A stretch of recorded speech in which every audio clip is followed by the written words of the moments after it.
talk. All right, everybody, you have got us. We are live. And of course, what kind of Tuesday night would it be without me and my buddy Cheese right here on the Lights Out Sports Podcast?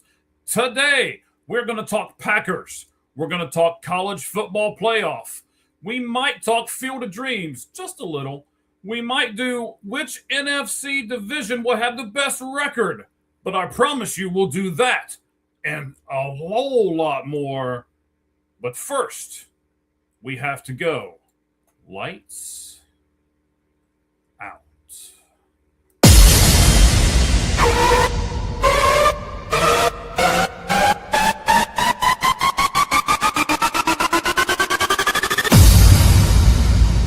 Ladies and gentlemen, may I have your attention, please?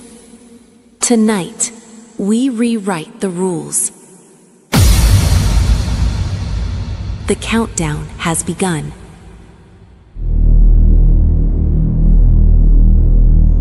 The show starts in 10, 9, 8, 7, 6, 5, 4, 3, 2, 1, go.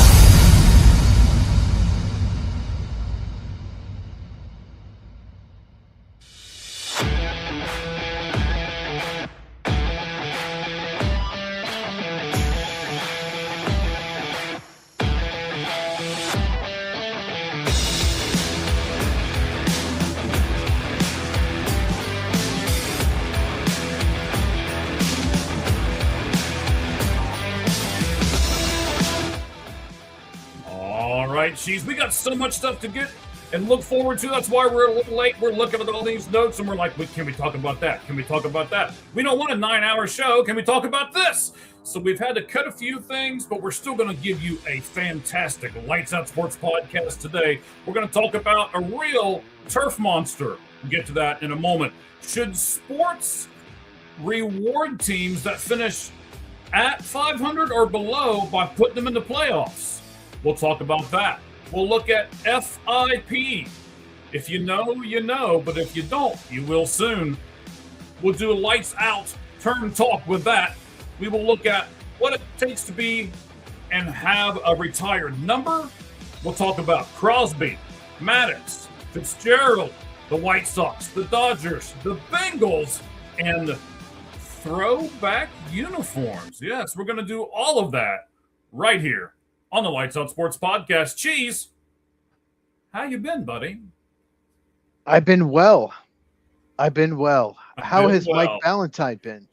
Oh, it's not near as busy this week as it was last week, but I tell you what, our fantastic fans, we did a lot last week on just our X and our YouTube platforms. I'm not counting any of the other platforms that we got, just those two, and we got close to 1,000 views last week on our X and our YouTubes together. So you guys responded. We did a lot of stuff last week, and we appreciate both.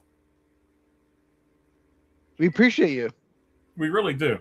Yes. She's like, I don't know. What do I say right now? I didn't know it was my turn to talk, so I was, yeah. Okay. I didn't know if you were going to go into another topic. You. Oh, really bad call in that baseball game. Interesting. Oh. Okay. And, of course, Cheese has got the games on right at the moment. If something happens, he will certainly get with us because it's all flailing all around him. 2 TVs. Yeah, I when you foul a ball, I don't know how you're out. But somehow Alex Bregman fouled the ball off the plate and he's out. Anyway, whatever. Right? Hey, let's do a special thing real quick. Lights out sports history, Cheese. From the X account of Kevin Gallagher, today the Green Bay Packers turn 107 years old. Mm-hmm. Earl Curly Lambeau and George Whitney Calhoun organized a team of local men who wanted to play football, and Lambeau's employer, which was the Indiana Packing Company, donated, you ready? $500 for the team's uniform and gear, and Lambeau was then named team captain 3 days later. So the birth of the Packers today, they are 107 years old. You want to talk about them for a second, buddy? Well, I'm a Green Bay Packer fan, Mm-hmm. and it's a cool story. And Curly Lambeau, legendary coach, and it's owned by the fans. There's board members. It's not owned. They don't have a Jerry Jones.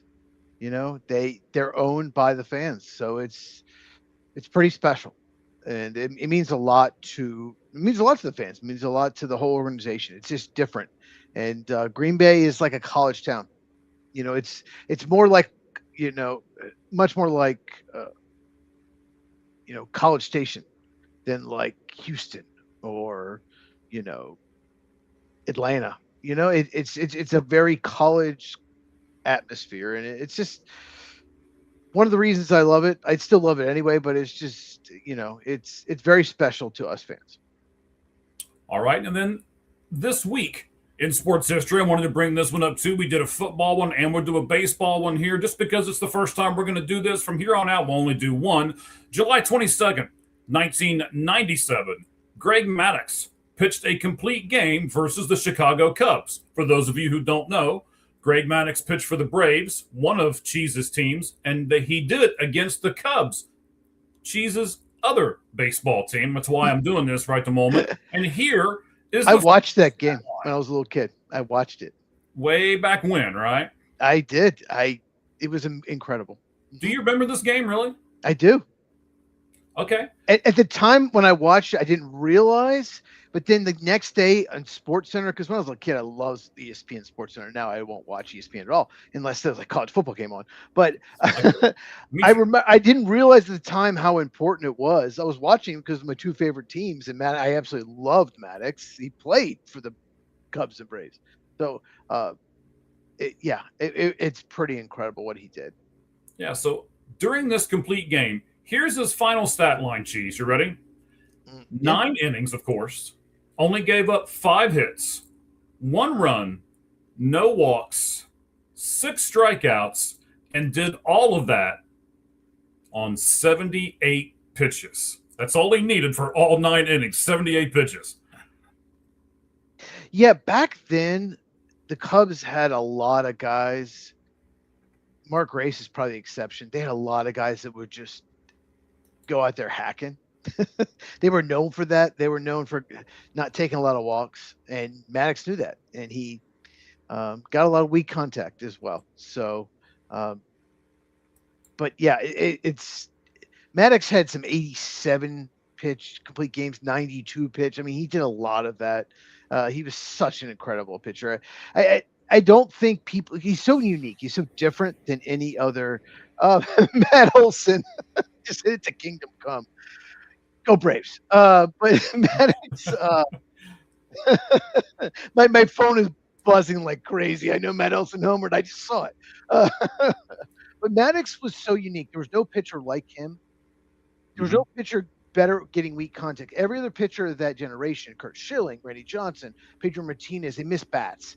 And he pitched to contact and still dominated. So he's a fascinating pitcher to me. Hi. How you doing? Weasel? Yeah, okay. And then did we blast get Jerry right out of the gate? I don't know. I mean, he was mentioned. I said we don't have an owner like Jerry Jones. Okay, John, I know you very well. You cannot act like Jerry has not been part of the problem. You can't act like he's made some terrible decisions. So, well, you saw today where they canceled practice, right? Yeah, I did see that today. Yes, and of course, I recorded a video of the Cowboys before that happened, and before they extended Quentin Williams. Of course, right after we recorded, all that stuff happens. So I did see that. Well, no, they extended. Oh, yeah. Wait till you hear this. They had to stop practice today because they found a white crazy substance on the field. Everybody freaked out and backed away from it, and they shut everything down, called the cops and everything else. What it turned out to be was the chalk line where the end zone is, and nobody knew what that was on the Cowboys. So anyway. There you go. There you go, John. How about that one, buddy? Oh, no, but it was a scary situation. Better safe than sorry. Yes, very true. but it's just funny that he brings up, like Jerry Jones made I'll say this about the Cowboys. Jerry's old. He's so old. I seen videos of the draft video. I've seen Steven, his son. I think they'll be better run once Jerry passes. I hate to say that. That sounds bad. I don't want him to die. Like, I don't have anything against Jerry Jones, but I think Steven is much smarter. If you watch some of those draft videos, I think they'll be better well run when Steve is in charge. But let me know in the comments if you agree, guys.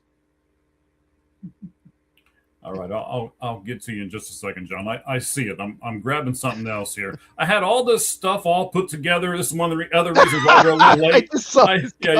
Can you see it? I had all this stuff all put together. You'll see it flash up on the screen. Just forget about it for a moment. I'll have to pull it back down, and there you go. I'll pull it back down real quick. It's Irvin, not Irving, but okay. Yeah, he's. I'm a corrector. Irvin, he was thinking Irvin was okay.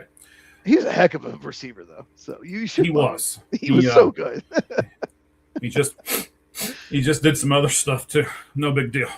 Okay, so let's get off the poor Cowboys here. But you did do a video on them today, and I even put out there because I actually listened to the video. I watched it today. Okay, well, thank you for listening to my video. I know that one of the likes was me, one of the views was me. So hey. Okay, there you go. But it's funny how you compare the Bengals, which is the team that one of the teams that I follow really closely, and you compare them to the Cowboys. I think it'll be interesting to see how everybody else reacts to that, and if they think you're right, that those two teams have a lot in common.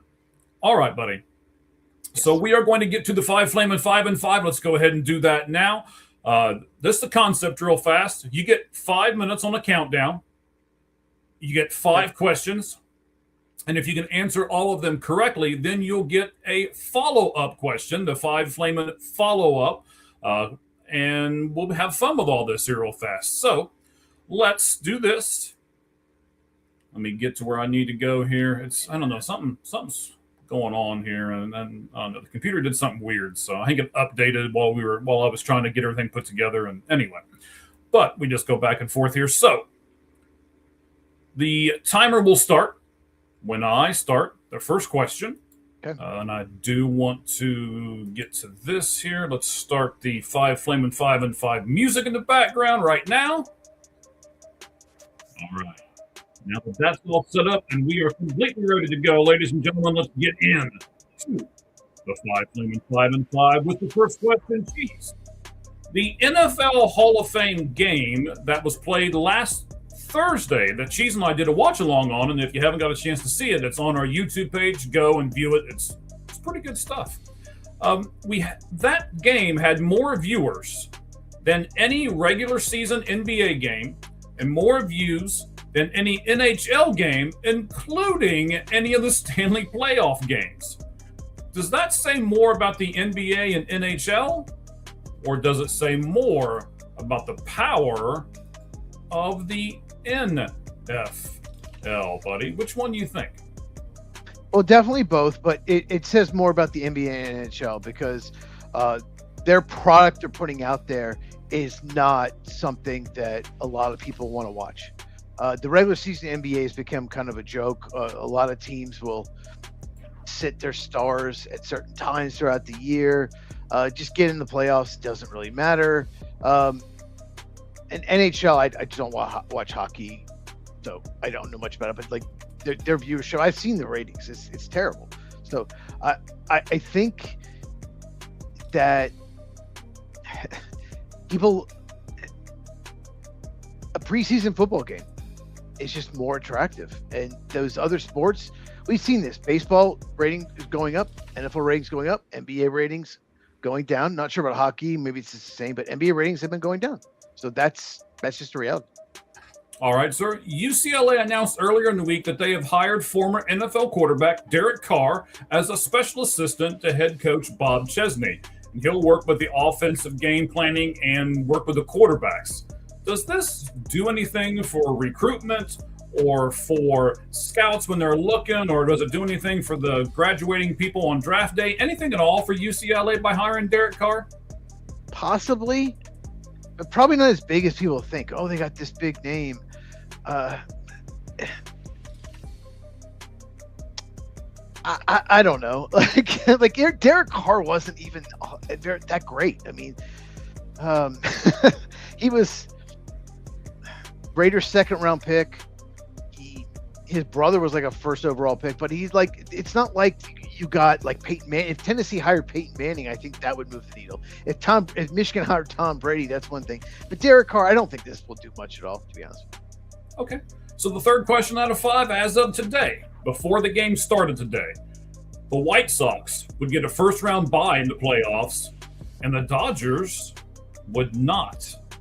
Are the Dodgers as unbeatable as everybody assumes, Cheese? Not quite. They are. I think they are one of the best rosters probably that I've ever seen, just on paper. But here's the scenario: the Braves keep winning. They're going to win tonight. The one out of the way. Brewers keep winning. I hate to say that, but okay, Dodgers are the 3 seed. Phillies are the 6 seed. And the Phillies have Christopher Sanchez. They have Zach Wheeler. Game 1 and 2. They have to play a 3-game series, first round. Maybe they can knock the Dodgers out. Maybe they can. I think the Phillies have the best chance. Phillies don't have a complete team. They have some big flaws, but they have that 1-2 punch that maybe can hang with the Dodgers.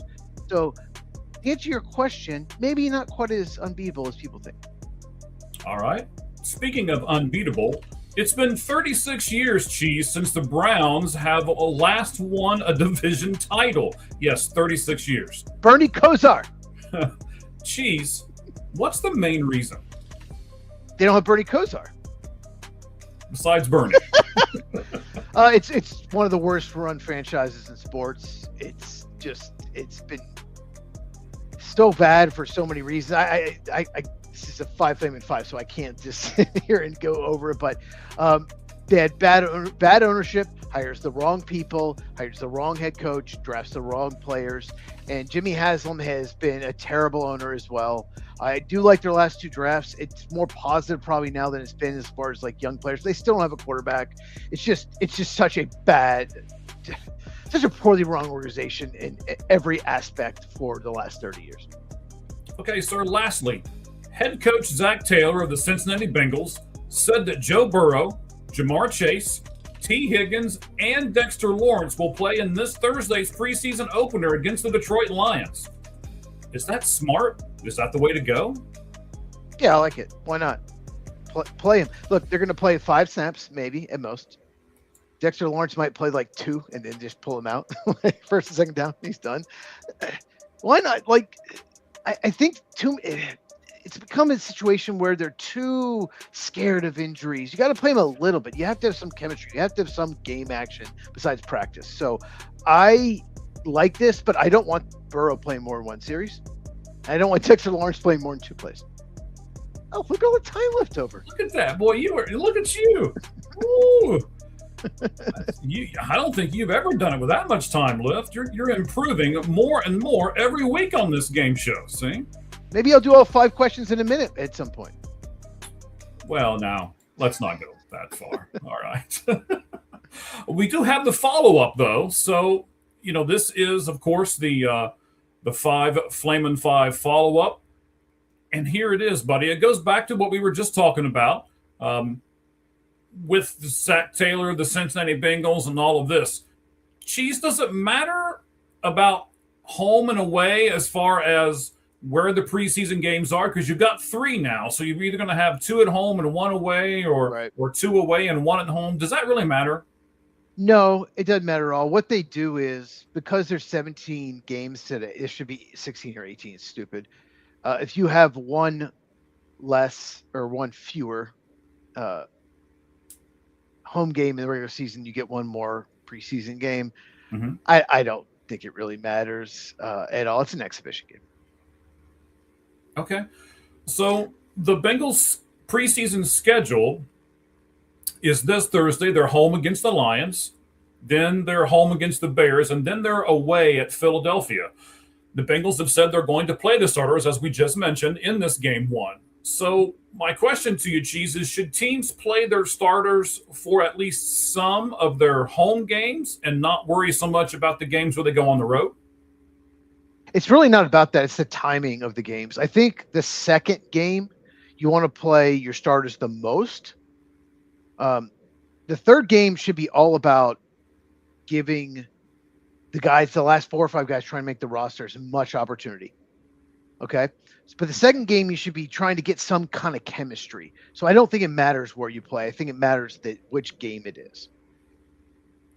So we talked about this earlier too. The viewership for that Hall of Fame game was through the roof. Over 7 million viewers watched that game. So it was a great game. It was so fun. We watched a lot. I'll give it that. I enjoy it so much. We were going, okay, we're going to go ahead and do this game, and we're going to do the watch along, and it's going to be awful by the second half. And, we've got all these topics that we had put together, and we didn't get to hardly any of them because the game was so good. So that just kind of helps me with this question here, Cheese. Do you think that cements the idea that teams don't need to play their starters in the preseason? Yeah, probably. Yes. Well, okay, so the game had something going for it. Mm-hmm. Cardinals fans wanted to see Carson Beck. I wanted to see Carson Beck. You wanted to see Carson Beck. I did. And I don't think anyone necessarily, besides a Panther fan, it's like, oh, we have to watch Haynes King, but he played well too. Mm-hmm. There was just a lot of interesting things going on in that game, more so than most Hall of Fame games. A lot of Hall of Fame games, there's not necessarily something to watch for, minus the team playing had someone in the Hall of Fame, like Larry Fitzgerald or Luke Kuechly. But there was something to watch in that game. And I hate PFF grades. I like PFF's database. Mm-hmm. I really like it. It helps me as a content creator. I hate the grading system. I hate the way they do it. But I did look at the grades because I was curious. The offensive grades for both teams were off the charts. The defensive grades were terrible. And so that lines up. That's what it was. It was a fun game. The offenses were amazing. Both defenses were kind of a mess, especially the Cardinals. Well, the Cardinals' offensive grades were just incredible, especially the offensive line and Carson Beck. There were so many good offensive line grades in Carson Beck. So that grade, those grades are probably the best I've ever seen PFF do. Maybe they're getting better, probably not. So it was just such an entertaining game, and we're never probably going to see a Hall of Fame game that entertaining. But at least they pick a game based on who's getting the Hall of Fame. We'll pick that team. Mm-hmm. But man, they should maybe. I guess I can't switch it after the draft, but. We want to see the young quarterbacks. We want to see how they perform. So that is what helped the game, helped the viewership. Yeah, very, very true. All right, buddy. So I love 5-5-5. We're done with that. Let's move on to Lights Out Mega Matchup. Something new that we're bringing into the Lights Out Sports podcast here. It's presented by Anubis Sports, who we have now matched up with. And you can see our podcast in selected articles based on Lights Out Sports podcast segments. So Anubis Sports is the official sports website of the Lights Out Sports podcast. You can find them on X at do you have a cat? Do what? Sorry, do you have a cat? Yes, the cat's in here. Sorry, I didn't mean to interrupt you. That's all right. You like dogs. Okay. Anyway, go ahead. Yeah, it's at my feet, and I keep kicking. Anyway. That's like my dad. My mom used to have cats. He was always doing that. They very seldom come into this room where I'm at, but I guess every once in a while you're probably going to hear the cat. I kept hearing meow. I'm like, yes, that's not I will probably thank my daughter for allowing her cat to be here with us, and that's the one that's in here. So, yeah, there she is again. Okay. Anubis Sports. Yes, let's talk about sports instead of cats. So you can find Anubis Sports on X at Anubis HQ. And they're on Facebook and Instagram, Anubis Sports, high-quality sports stories, thanks, Kat, that are opinion-driven and professionally written. So, Cheese, some matchups for this weekend in Major League Baseball. Tell me which one of these you think will be the most interesting or the one that you're looking forward to the most. There's different questions, but go ahead. Yes, I'm giving you either one. You can take whichever one of those two you want. Okay. So Diamondbacks, Braves. I'm going to kill this cat. Mariners. That's murder. Yes. Mariners and Astros. Padres at Guardians, Not Mariners. Cardinals at Cubs, or Brewers at Dodgers? Well, obviously, I'm looking forward to the Diamondbacks Braves the most, but the answer to the other question is Brewers Dodgers definitely the most fascinating because Brewers right now have the best record in the NL. Dodgers 3. This could be a huge we could look back at this series and say, the Brewers are the 3rd seed, Dodgers are the 1st, and vice versa. It'd be that close. So the most important is Brewers Dodgers, but I'm looking forward to Diamondbacks Braves. Of course I am. Yes. Okay. What did the cat ask the cat? Yes. She's right up here, right on my lap, and I'm holding her down, don't get up here in the screen. Oh man. Did she but you didn't mention the Tigers, so that's why she's mad. That could be. That could very well be. She was like, you mentioned my family. My sister just texted me. She said, "More cat, please." More. Oh, who texted you and said it? My sister. She has a cat. Your sister? Yeah. She said, "More cat, please."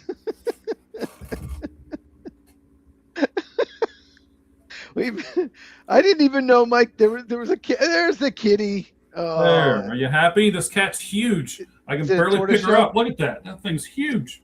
Yeah, tortoiseshell. Here, hang on. While I've got her in my arms, I'm going to take her out real quick. We're going to talk next. Oh, I gotta do this, don't I? That's a tortoiseshell. I can't see myself in the thing. Right. So we're going to talk college football here in just a moment, Cheese. Okay. Segue for me, would you please? I'm going to throw this cat out real fast. Yes. We're about to talk college football. We're almost there. Season's about to start.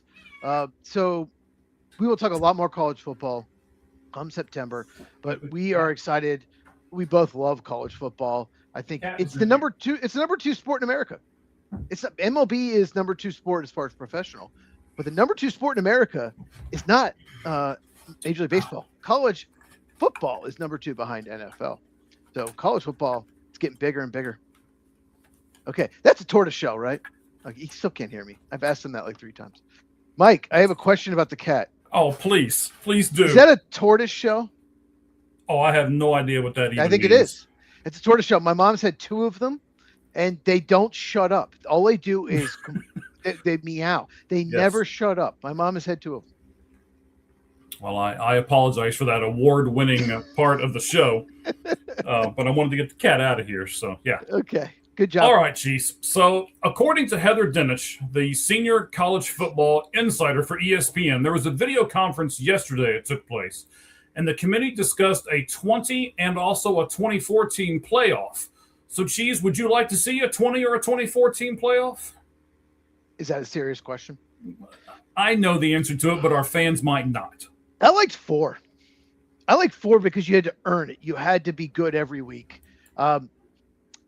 No, I don't. I don't like 12 either. 12 created so many problems this year. So I don't know that 20 or 24 is. I don't know, Mike. What do you think? I want to know what you think because I don't know what to make of this. Well, I don't know what to make of that either. Hate. Apparently, I'm hateful. I'm hateful. Maybe that might be it. Well, here I'll tell you what. Let me take up for this. I know you don't like it. I kind of want to see more, right? So the NFL has 32 teams and they've got 14 teams in the playoff. Major League Baseball has 32 teams. They've got 12 that make the playoffs.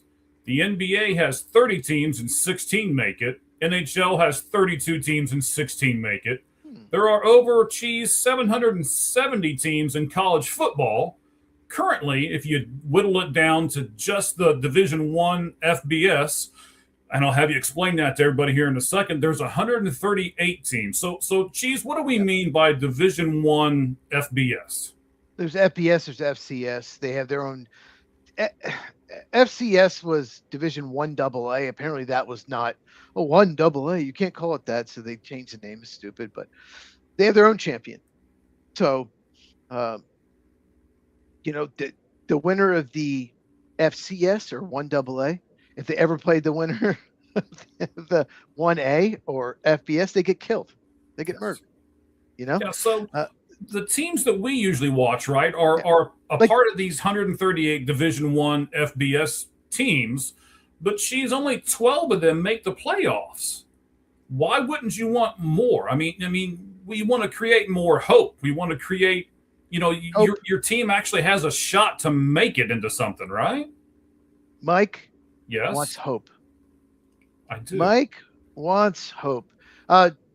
Real Sounds like a quick, t-shirt. some examples are UTC, UT Chattanooga, UT Martin, Montana State. Those are FCS teams. I was about to say North Dakota State, but I think they're moving to. They've won a lot of titles in FCS. I think they're moving to FBS, but okay. Yes. Okay. I'm talking to the person who loves bowl games more than anyone I've ever met. I do. And, You're right. And this destroys bowl games. I liked when it was 4, and I could watch the Rose Bowl, and the Fiesta Bowl, and the Cotton Bowl, and the Peach Bowl, and you got to see cool matchups. And the reason, the main reason I liked 4 is the regular season matters. And I'm going to use a team you really love as an example. Okay. Ohio State won the national title 2 years ago. They were the best team in the country, but they did not have the best regular season. They lost 2 games. They lost 2 games they should not have lost, but they did. Mm-hmm. And if it was the old rules, they wouldn't have sniffed the national title. They had the most talent. They lost a 1-point game at Oregon. They blew it. They played a game they should have won by 3 touchdowns and played about as bad as you could play against Michigan. So because of that, they became the 8th seed, but there were 12 team playoffs. And then when you watch them play against Tennessee, who was very good that year, you're like, okay, I don't think anyone's beating Ohio State. I think we both realized at that point, like, this is going to be bad for the rest of the college football. But the regular season didn't matter. Those losses didn't matter is my point. That's why I like that. So the more you add, you're going to get like James Madison's in there, Tulane's in there, Duke's in there. I don't want them in there. I don't think they should be in there. I get you saying give everyone a chance, but they're not going to win it. There's no way Tulane, Duke, and James Madison are going to win 4 games in a row. It's just not going to happen. So why are we even doing this? Well, I don't want to give everyone a chance, but I also have to say, Cheese, I think you may or may not agree with me. I don't know. I'm to be honest with you, I'm kind of getting out of basketball, so maybe this is a bad example. But when you start that tournament of 64 teams, those first couple of weekends are just great because it's just back to back to back to back to back games, and it's all kinds of action. And basketball's different than football. Whoa, what? It's still a sport. Mm. Why is it so much different? It's different because a 14 seed can beat a 3 seed every year. In fact, probably at least half the years a 14 beats a 3. 12s beat 5 all the time. Okay. A 24 seed's not going to beat a number 1 seed. Almost never. I mean, it's just. I'm not saying they are, but you're going to. Indiana number 1 seed, right? Mm-hmm. Someone like Tulane might have been 24, right?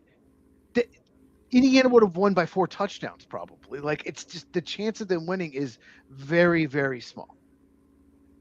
Like, it's better in basketball. That's all I'm saying. I do like the bowl games. I have to give you that. But they're about gone if you go to 24. They're gone. Yeah. See, now if that's the case, then no, I don't want to go any higher than what we are now. I think if we keep the bowl games and we keep 12, I think that's a good compromise. I don't want to go to 24 if we knock out bowl games, and I don't want to have to go to 24 if we knock out conference championship games, because I don't want to knock those out either. So if we go to an extended playoff at the expense of taking away some of those, then I'm not for it. So it just kind of depends on, I guess, how the committee's looking at everything. I remember when the fight was that 2 is not fair because when it was 2, it was like the SEC is guaranteed a spot, and that's not fair because it's SEC Big Ten a lot of the time. Okay, so we went to 4, and then people complained about that. Instead of going to 8, which is probably what they should have done, I like 8 a lot, and then it's like, let's go to 12 and give the top 4 teams a bye. That way they get something. It's like, okay, but those teams have struggled. Most of those teams have really struggled because they take 3 weeks off. So it's just like now people are complaining about 12. Oh, eventually we're going to have 64. Is that what we're going to do, Mike? 64 tournament, just like basketball. Are we going to have that for football?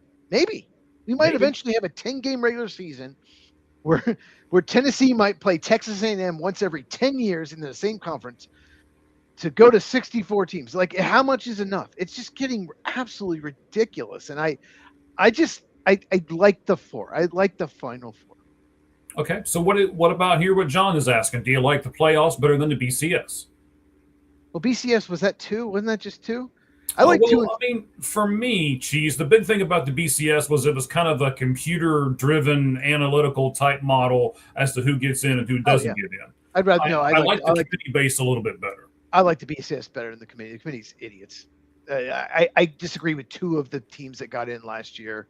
I don't think Alabama should have gotten in at all. I disagree. So I'd like the BCS better. I like the computers better. Okay. Terminators.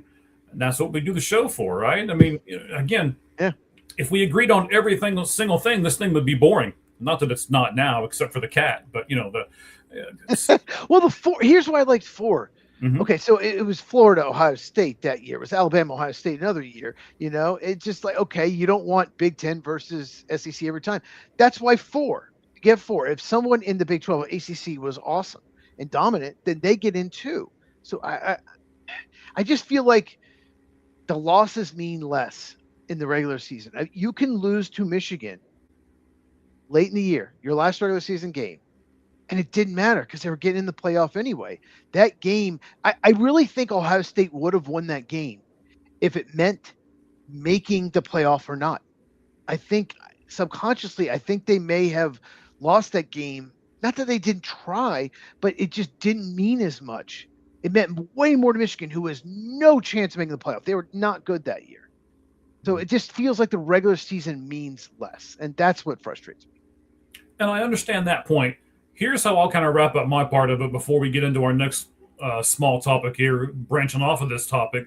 But I either want a few or I want a lot. And the reason why I say that is, like we do with the NCAA tournament, you get, Rutgers, or you get, one of these teams that's the Cinderella, right? Every year there's a Cinderella team. And you're not going to get a Cinderella team. Loyola Marymount. Right, one of those teams that everybody kind of gets behind, yeah. And we're like, oh, I think they can do it, and I think they can do it, and they never do. George Mason made a Final Four. Sorry, you made a rookie. Right, I get it, but they're. I don't think those teams are ever going to be the champion, but it gives them hope, right? It's kind of like the Jets in the NFL, right? I mean, how many are the Browns? How many years have their fan bases just? I mean, they may as well just put bags over their heads and come to the game because they don't have a shot.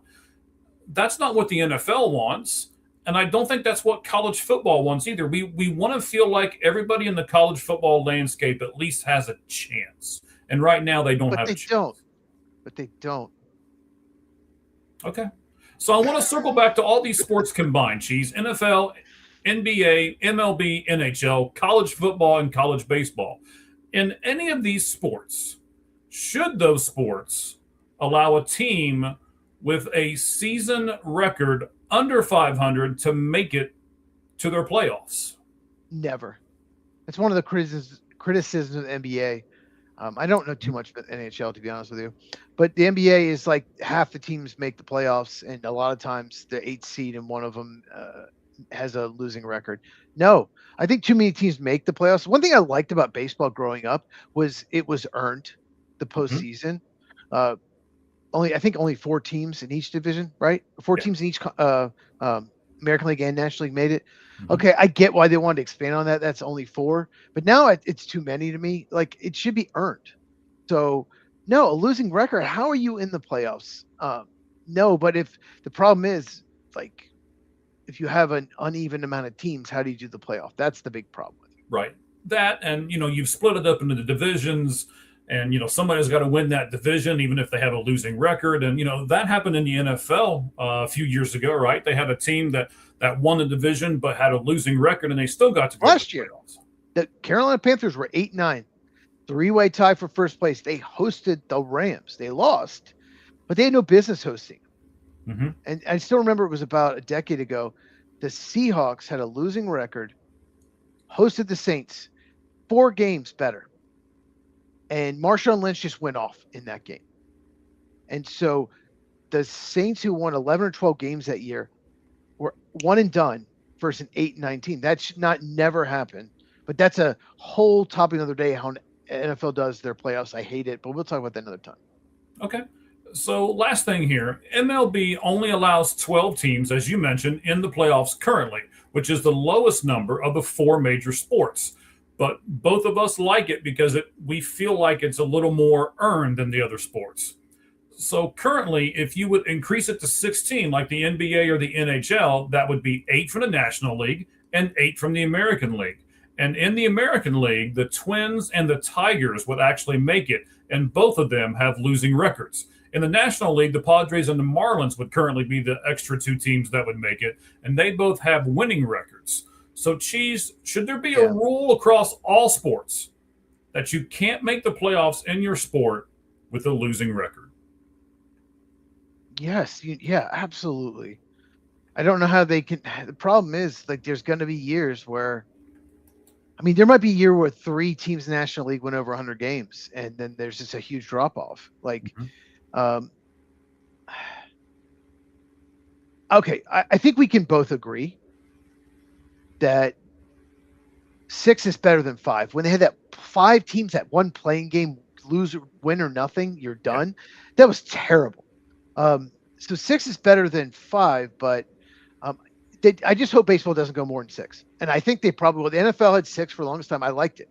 2 teams got to buy, not just 1, 2. Because, like, you can win 15 games and not going to buy because the other team won 15 games. No, and then they added the 7th team. You know why they added the 7th team? Because Jerry Jones complained all the time because the Cowboys were 9-7 every year, and he whined and complained because they missed the playoffs half the time because they won 9 games. But now you have a situation where only 1 team gets a bye, and too many teams just make the playoffs. I just hope baseball stays at 6-6, no more.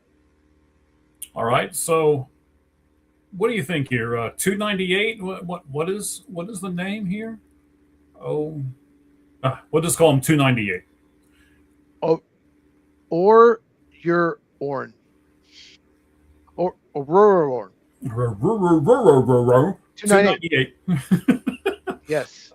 Yeah, sometimes we hate the schedule too. It just kind of depends on who plays what. You're not saying which sports you're talking about, but and then the answer to this question, by the way, at least for me, is 0. I'll put it up on the screen and we'll see if Cheese agrees. Here's the question. What do you think the chances are that the Dolphins make the playoffs this year? Are you going to go above 0? If there's a chance to be less than 0, I could, but you can't. So I would go negative if that was a possibility. That roster is not good. It's going to be a rough year in Miami. All right. They're rebuilding. They are. So they have a plan at least, right? Hopefully. I mean, they have a guy in place that, may have a plan. I don't know. Okay. I think the Jets have a plan. Yes, and you talk about that on your latest Jets video, by the way. Good plug there. Good segue for you, buddy. Well, the Dolphins, I think they do have a plan. I don't know exactly what it is. Well, they're in like year 1 of their plan, to be fair. Jets are in like year 3 or 4 of this rebuild, so we kind of see where it's going, and we have seen them draft certain players and bring in certain players, and you're like, oh, okay, well they're building this line, and they're doing this, and as you point out in your video, they're going to surround their new quarterback, and that's kind of where you go in the latest video that you've got out. That was on the Jets. Actually, that one wasn't the latest one. You did was it a Jets was a couple days ago. I've done Patriots and Cowboys since. Today was the Dallas Cowboy video. Okay. I get them kind of mixed up here. And we're going to do a lights out trivia here presented by Hit Machine Sports Cards and Collectibles, as they're now offering branding kits and designs. I don't know if you saw it today, but the Lights Out Sports podcast and All Gloves Off Sports Media has entered an agreement with them. So now they're going to start sponsoring the show. And we'll get more into detail about that later, where they offer quality banners, logos, templates, and designs, as well as a unique brand identity and a comprehensive brand strategy as well. Follow them on X at HitMachineHQ and then send them a direct message, and they'll get back to you. So, Cheese, I want to get into college baseball a little bit more. You've kind of fueled that fire in me when we were talking about the MLB draft, and I started looking at stuff and all of this. So I have a trivia question for you based on college baseball. Oh God. Yes. Here we go. Okay. It's a number you have to guess, so it's not that hard, okay? How many current college baseball teams have made it to the round of 64 for 5 or more consecutive years? Do you have the list of the teams? I do, actually. I have them right Okay. there, but I didn't include them in the notes because I didn't want you to see them. No, but I'm just saying, like, once we know the number, I want to try to guess. Okay. I'm one of those guys that doesn't really watch college baseball except when it gets to like the very like the College World Series. I'll start tuning in. So the round of 64 5 straight years is tough. Yes, it is. Remember, 5. let's 5. see. Just 5. Just 5. Is it more than 5? Less than 5? It's quite a few more than 5. Okay. 12. I'm just kidding. You're closer with 12. It's 14. Oh, 14 okay. Teams. 14 and 64. That's pretty good. Okay. Yes. 14 teams have made it to the round of 64 5 or more consecutive years, and that counted this past year. We could get into some more of this, but I won't right at the moment because we're I don't want to say we're pressed for time, but we are kind of pressed for time all at the same time. So LSU, Florida is okay. So Oklahoma, Mississippi State, Virginia. Okay, I'll let you keep guessing for a minute. Florida State, Georgia Tech. I don't know. I'm just. No, you're doing pretty well, actually. Texas A&M. So let's do it this way, Cheese. Okay. You've got at least half of them. Okay. 3 teams have made it 5 years in a row. Those 3 teams are Texas, Oregon, and Arizona. They've each made it 5 in a row.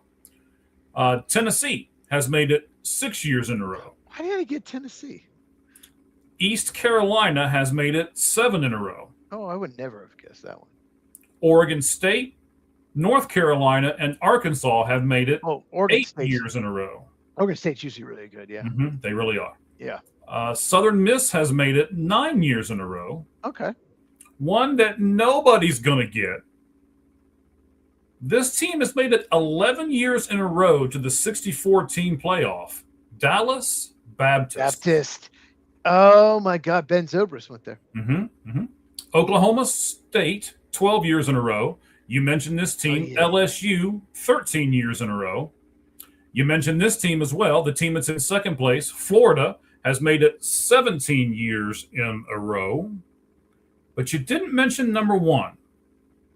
They've made it 19 consecutive years into the team of 64. Let me think. Georgia? No. Is it SEC? I don't think so. I believe ACC. Clemson? Mm-hmm. I said Florida State. No. I said Georgia Tech. Who? I said Virginia. No. Who? Vanderbilt. They're SEC. Are they SEC? Okay. Yeah. Well, I'm sorry. I missed you all. It's okay. It's okay. That's Vanderbilt's always usually very good. Vanderbilt's always good. So, yeah. Yes. All right, buddy. So we're going to switch gears a little bit here. We're going to go into our baseball. Hold on here. We got some comments over here. Let's get to those. It's the money play, ratings, ads, networks, rights. 6 was better than 7. I get what you're saying, John. The more playoff games you have, the more revenue, the more, I completely and totally understand that. And I'm sure that there is a business aspect that all of these sports are looking at as well. And they add a Monday night game. If you get that game in the first round of the playoffs, that Monday night, you have shorter amount of time for your next opponent. So you get screwed. The scheduling will screw you. They should never have gone to 7 games. And I do blame the Cowboys. Why not? May as well just blame the Cowboys for everything, right? We'd probably be right.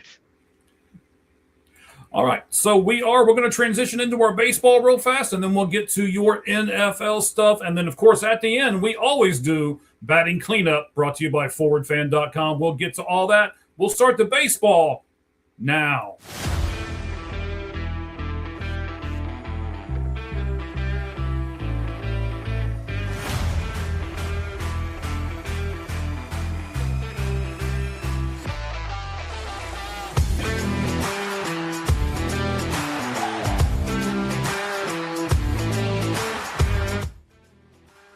Of course, there it is, the best graphic in all of sports.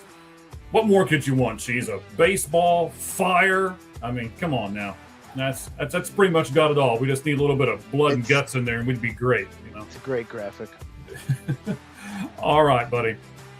So, our baseball starts off this way. You know that I'm gonna go crazy on this topic. You just know I am. When you sent this to me, I had to do a ton of research on it, and yeah, it's crazy. Here's the setup, Cheese.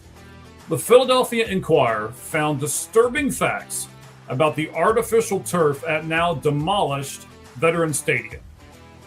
The stadium actually sold 4x4 pieces of the turf in sealed bags, and the Inquirer purchased 4 of them off of eBay. These samples were then sent to 2 different labs for testing, and what they found was very disturbing. So I'm going to go through this stuff, and then I'm going to try to keep my cool here and not go too crazy. But both labs came to the same conclusion, Cheese. There were 16 of what they call forever chemicals in the turf. And 16 of these chemicals that are very dangerous and that their name implies they never go away. So my first question to you, Cheese, is do you think the Phillies, or more importantly, Major League Baseball, knew about these chemicals that was in this turf? It's impossible to know. Even if they did know, they might not have known the extent. But the Phillies especially, it's your stadium. Even if you lease it, it's still your stadium. You should know what's there. But it's impossible to know. But if for some reason both parties knew, or one of, or both, then that's so wrong. That's awful. Yeah, and it's going to get worse here. So 6 players, Cheese, who played for the Phillies died in either their 40s or 50s. I want to mention everybody's names here and give them and their families the due that they get, or they should receive, right? Tug McGraw, Darren Dalton, John Vukovich, John Oates, Ken Brett, and David West. And all of them were diagnosed with, you're going to have to help me on this one maybe, glioblastoma, I believe is how you say it. So, Sure. Personally, Cheese, I don't believe in coincidences. So do you think that these facts are a coincidence? No, 1 or 2 maybe. No, I remember when Darren Dalton died. I was like, "What?" Like, I watched Darren Dalton play. Didn't I was like shocked. I don't, and he's a catcher, so he's like down on the turf a lot. He was a catcher, right? Yes. I think sure. Yeah, okay, just making sure. I knew you'd know. This cannot be a coincidence. You know how many there's lots of types of cancers, lots of just 40s and 50s. Like Darren Dalton was 55 years old. This is not a coincidence. There's no way. Then Gary Carter played for the Mets. He was on that field a lot too. He passed away from basically the same kind of thing. A lot of people are pointing at that too. So there could possibly be a 7th player. This is terrible, Cheese. And believe it or not, it's going to get worse. We're only 2 questions in. I got like 6. So the U.S. federal government estimates that 12,000 turfs that contain these quote-unquote forever chemicals exist in the U.S. today. So, Cheese, why are we just learning about this? And why does no one seem to care? We're just learning about this because I'm sure they tried to keep it silent for the longest time, as long as they could, because it's probably cheaper. Making these turfs this way probably saves like 10 cents on the dollar or something like that. So Yeah. that's why it's all about money. It's like the vaccines, the people pushing the vaccines, the politicians telling you, oh, you got to take this. They're getting paid by, the vaccine companies. So of course they're going to tell you to do it, right? That's what they're going to do. And Rogers is loving life right now because he was right. But anyway, Relax, Chief. Relax. No, go ahead. Relax. No, I mean, I refuse to get vaccinated.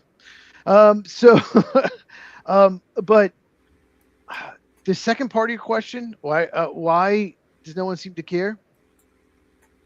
I don't know. This should be the biggest story. This should be like when the Penn State, what's his name?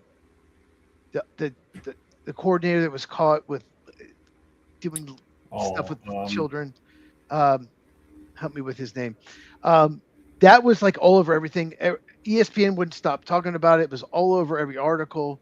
Sandusky. There you go.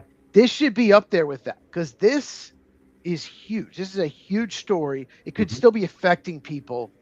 I have no idea why no one seems to care. I came across it. I was surprised. I almost didn't believe it at first because it was like I would have heard about this. This would be on national news, but I have no idea. Why do you think this hasn't become a bigger thing? It's got to be what you mentioned earlier. It's got to be the money. I mean, there's no other reason behind it. That's got to be what it is, and that kind of leads me to this, Cheese. I want to talk to parents for a moment, buddy. I have a child, but she's grown. She's not playing on a field anymore or anything like that, unless she has kids and then she goes to the playground or something. But parents, are your kids playing on one of these turfs? I assume if it is the cost that has 12,000 of them, is what the government says they assume is out there, that they're playing on a bunch of these surfaces right now. Is it worth it to you to know that there is a possibility of even one child dying too young to save your school's athletic department a few $1,000s? Yeah. Go ahead. Well, it's just impossible to know if the surface is bad or not right now. We don't know. Those players play baseball their whole lives. They may be playing on the surfaces since they were kids. That's a good bring up. They might have been playing on that surface since they were 6 years old. Similar surfaces. But even so, Philly playing it a long time, like it just, as an adult, you don't know. And I hope this becomes bigger. I hope we find out more. I hope we find out if people knew about this and didn't care. If there's a company selling stuff like this, they know what's going on. They know that it causes cancer, and they still sell it to little leagues. They should be held accountable. Yeah, I agree. I mean, little leagues, parks, this surface is all over the place now.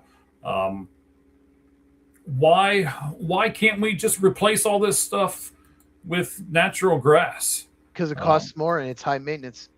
That's it. That's the second part, I think, is what's really big. Yep. Hello, what's up to you? We appreciate you checking in. Thank you very much. Yeah, I mean, not only does it probably cost more to install in the beginning, but as you just said, it's the upkeep. It's the expense behind all that.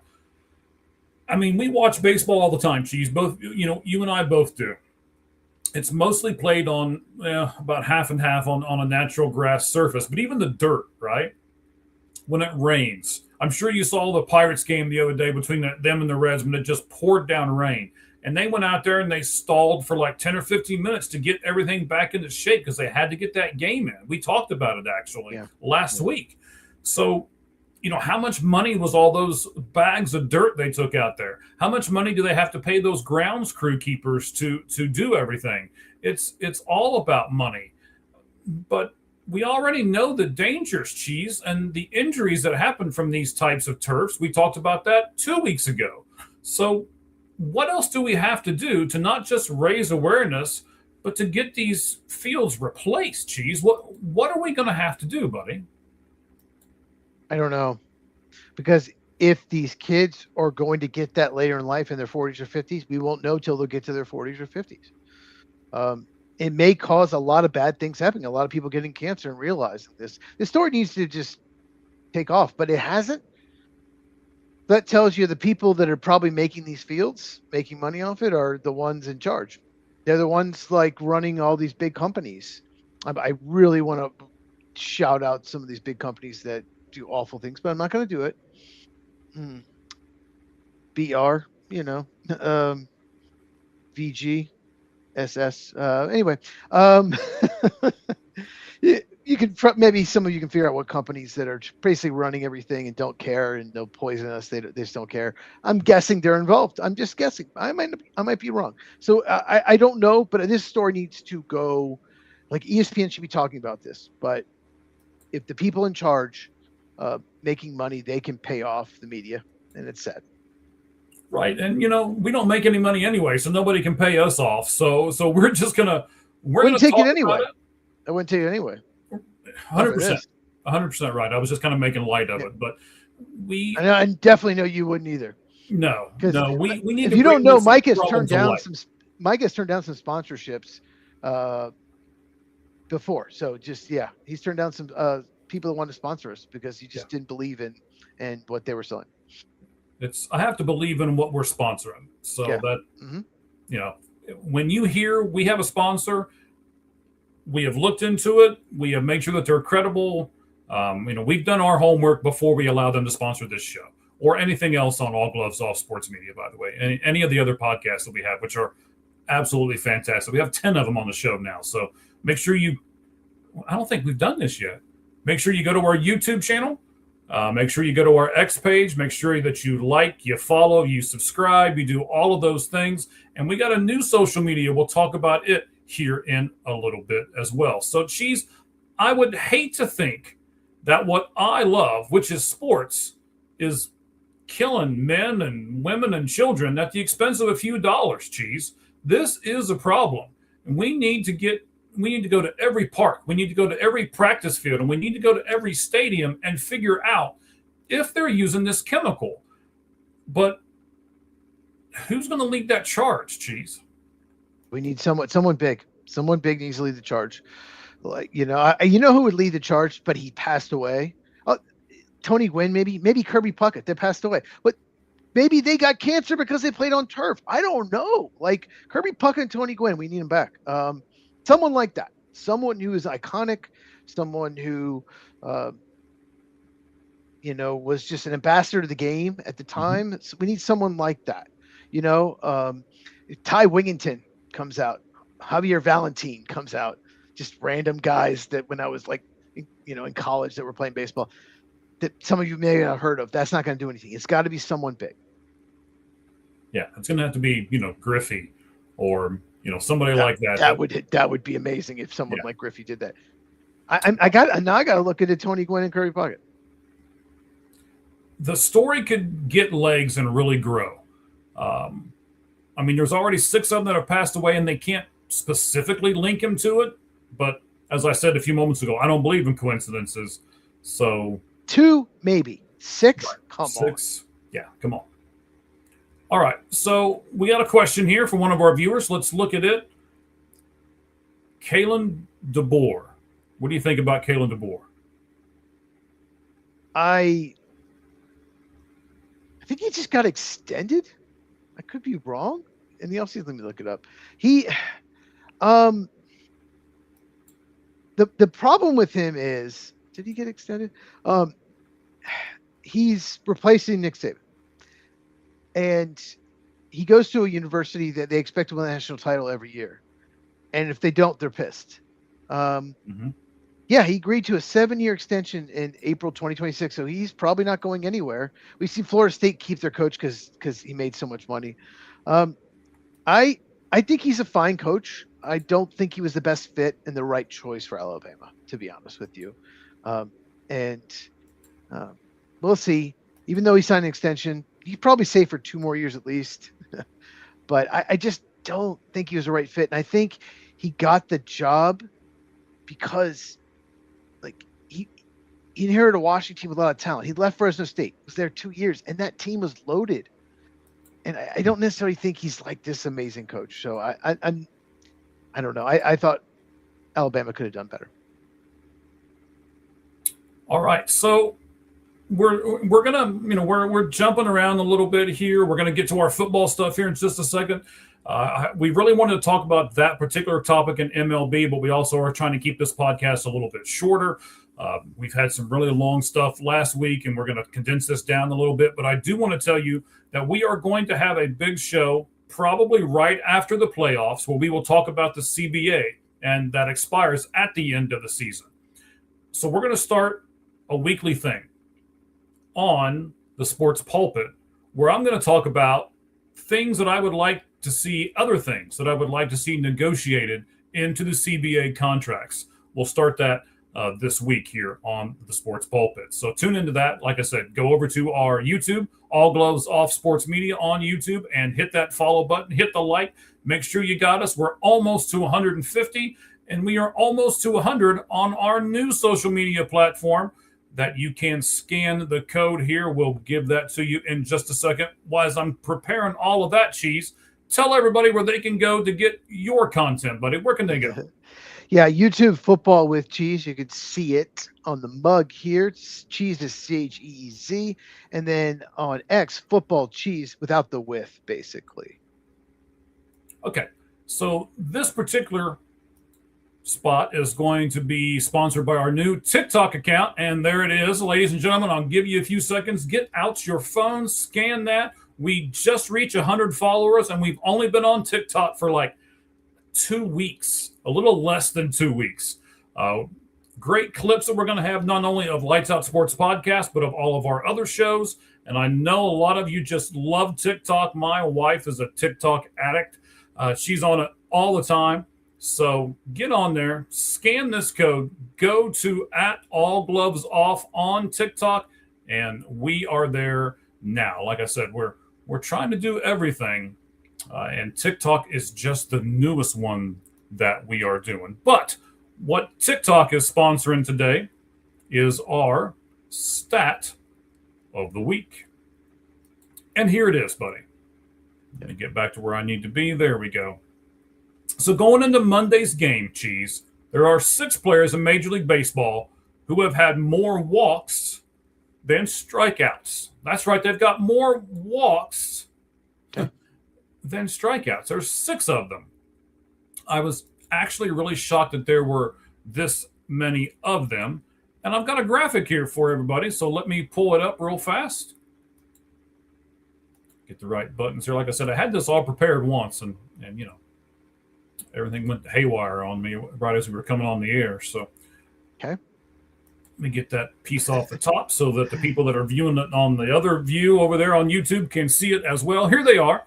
So Kevin McGonigal has walked 73 times and struck out 70. Geraldo Perdomo has the biggest differential in number. He's walked 72 times and struck out 62. Stephen Kwan, 56 and 47. Jose Ramirez, the second player on the Guardians, 49 and 46. Liam Hicks, I barely know who the guy is, on the Tampa Bay Rays, 43 and 39. And if you look at Luis Arraez, yes, we have the picture of him in the Phillies uniform because he was just traded there. And if you look at his numbers, people are like, what, 26 and 23? That's right. He's only struck out 23 times so far this season, and that's because he gets a darn many hits. But the Philadelphia Phillies are batting him cleanup, by the way. We talked about that last week as to where we would bat him. What do you think here, Cheese? How impressive is this, being our stat of the week, that there are 6 players that have walked more than they've struck out? Well, real quick, Liam Hicks was traded from the Marlins at deadline. I was shocked that the Marlins traded him. It's someone I would have kept. He's a really good player, but great move by the Rays. They make a lot of good moves. Yeah, catcher. But I mean, this is really impressive. You see this in the minors. You see some of the top prospects. You'll see this, right? You don't see this much in the major leagues. There's 2 players I want to mention. First of all, Luis Arraez. He only has 26 walks. That's terrible. That's terrible. Only 26 walks at this point. But he's on this list because he only strikes out 23. That's incredible. Yes. So one stat, I mean, he should have at least double that in walks. He swings at way too many pitches, but how can you only strike out 23 times? That's incredible. So that's one. And then Kevin McGonigal's a rookie. He's a rookie doing He's this. a rookie. There is a chance that he does this for every year of his career. If he's doing this as a rookie, I know he's one of the best prospects in baseball, but still, that's incredible. He was, by the way, when we did our previous show, I picked him for Rookie of the Year in American League, just throwing it out there. But yeah, Don't break your arm patting yourself on the back. The least surprising one on this list is Jose Ramirez. He seems to be around this every year. You would think that the Guardians would be higher in the playoff standings with two of these guys, with Kwan and Ramirez. I mean, they're doing pretty good. They're right there. But yeah, they don't. I don't think they hit a lot of home runs. No, they don't score. Yeah, they don't have enough consistent, home run hitters, like 4 or 5 hitter guys that hit 100 RBIs year in, year out. That's been their biggest problem. It's been their biggest problem, Mike, for like 4 or 5 years. You know this. Yes. Yeah. It's not like this year's the only year. Yeah. It's like Jose Ramirez and then everyone else. Like he's the one stud. And everyone else is like, they're decent, above average, nothing great.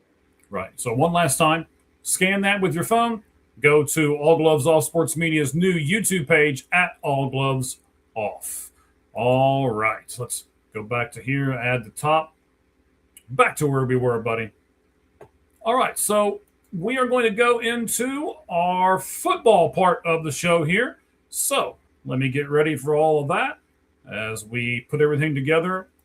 And it's Cheese's time because it is time to do the football section of the show.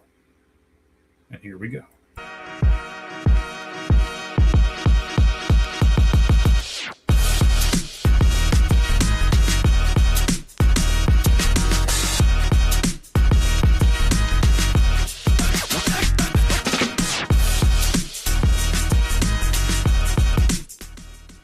All right, Cheese, give us a little preview of what we're going to do here for the next few moments in our football segment for Down Territory. So we're going to talk about a feud at Raiders camp. We're going to talk about retiring jerseys and what that means. We're also going to talk about which division we think might have the best record. And finally, we're going to talk about some uniforms, some classic uniforms in the NFL, a topic I love to talk about. So, yeah. All right. It'll be interesting. I can't wait to do. Did not mean to hit that button. I can't wait to do all of that stuff here on the Lights Out Sports Podcast. Where do you want to start, Cheese? Let's start with the Raiders. Okay. So Kirk Cousins and Max Crosby, if you've not seen this, they got into an altercation. Apparently, Crosby hit Cousins' arm twice in practice. It was unnecessary contact. Cousins was not happy, and the two had to be separated. If you didn't know, in practice, most of the time, quarterback wears a red jersey, which means you're not supposed to touch him at all. So, what do you think about Cousins' reaction? Do you think he's justified in being upset, or did he overreact? Well, I mean, that is the rule. It's kind of an unwritten rule, but they wear the different colored jersey for a reason, right? And you're technically not supposed to touch him. But I also understand Crosby going, you know what? I know it's just practice, but I still want to play with intensity. I still want to play like we're on the field. So this is one of those things to where I get both sides of it. What about you, Cheese? Red jersey, don't touch him. Is it really that simple? I think it is. I get what you're saying. I'm not like 100% on Cousins' side, but I don't touch the quarterback in practice. That's just, you don't do it. So I like the intensity, but at the same time, you're not supposed to touch the quarterback. So I get why Cousins was pissed. So I don't know if you saw this, but both players basically were benched for the rest of practice by Clint Kubiak, the head coach. Mm-hmm. Do you think that was the right move to discipline both players, in your opinion? I mean, yes. I just said that I understood both of it. So, if they want to, if the Raiders want to make a statement, you can't really make a statement, or at least you're going to make the wrong statement if you only discipline one of them. So I think the best way to make the best statement is to discipline both of them. Yeah, I like the move actually. Really good thing to do, and new head coach and everything. So they put him on the spot right away. Yeah, I think you discipline both or neither. But I mean, there's skirmishes all the time in practice. We see them. I've seen like a dozen this week or last week or so. But sometimes they're just. But you just see you're kicked out of practice for a day. But I think I agree with you. Either you have to discipline both or neither. So let's talk about each of these individuals. Some of you watching might not know a lot about them, but Kirk Cousins had some run-ins in the past, more so with organizations that he's played for, not necessarily for fighting a teammate. But he does have a reputation of overreacting and being, quote unquote, high maintenance. And Max Crosby apparently has had a history of doing this to quarterbacks in Raiders practice. Some saying he only knows one way to play. He goes 100% all the time, no matter what, even if it's practice. So my question for you is, if that is the case, shouldn't the Raiders have done something about this already? Should they have, told him that if you touch a quarterback again, that we're going to suspend you for a game or two? Oh man, this is a tough question because you're the Raiders and you're trying to win, especially now. They've improved. I'm not saying they're going to win the division or anything like that, but I definitely see that they've got a good young running back. They've got a good young quarterback that's probably not going to start day one, but I think he'll start before the season is over. You're trying to win right now, and if you suspend Max Crosby for any kind of time, you're probably not going to win if you put your best player on the bench. But it does also send a message. So I'm really torn on this one, buddy. This is a good topic. Yeah, they probably should have done something before now. That's gun to my head, that's what I'm going to go with. They probably should have done something before now.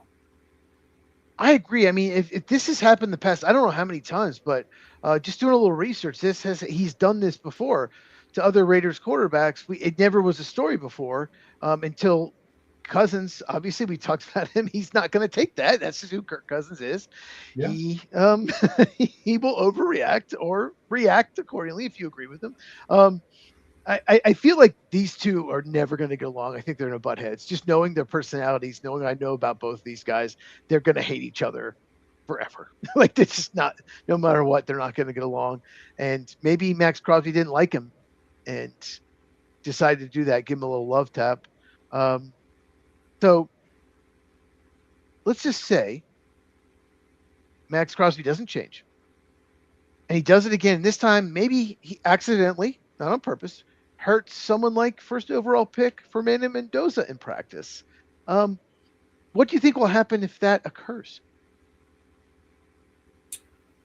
Oh, well, I mean, hopefully Crosby doesn't go that far. He just looks the part, right? He with the tattoos and the way he conducts himself, he just looks like the baddest guy on the team, right? So I'm wondering if he thinks he has to keep up that reputation. I'm wondering if he almost wants this to go public, like, yeah, I'm the guy, right? Don't mess with Max Crosby. And yeah, I don't know.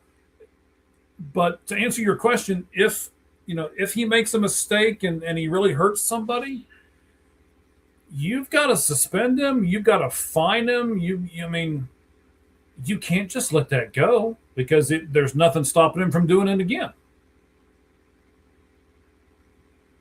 Yeah, you can't hurt your team. It's a teammate, right? But I wonder if you can't be reckless. How about that? I think that's the word I would use here. You can't be reckless. I wonder if Crosby's kind of done this to other quarterbacks just to give him a little love tap.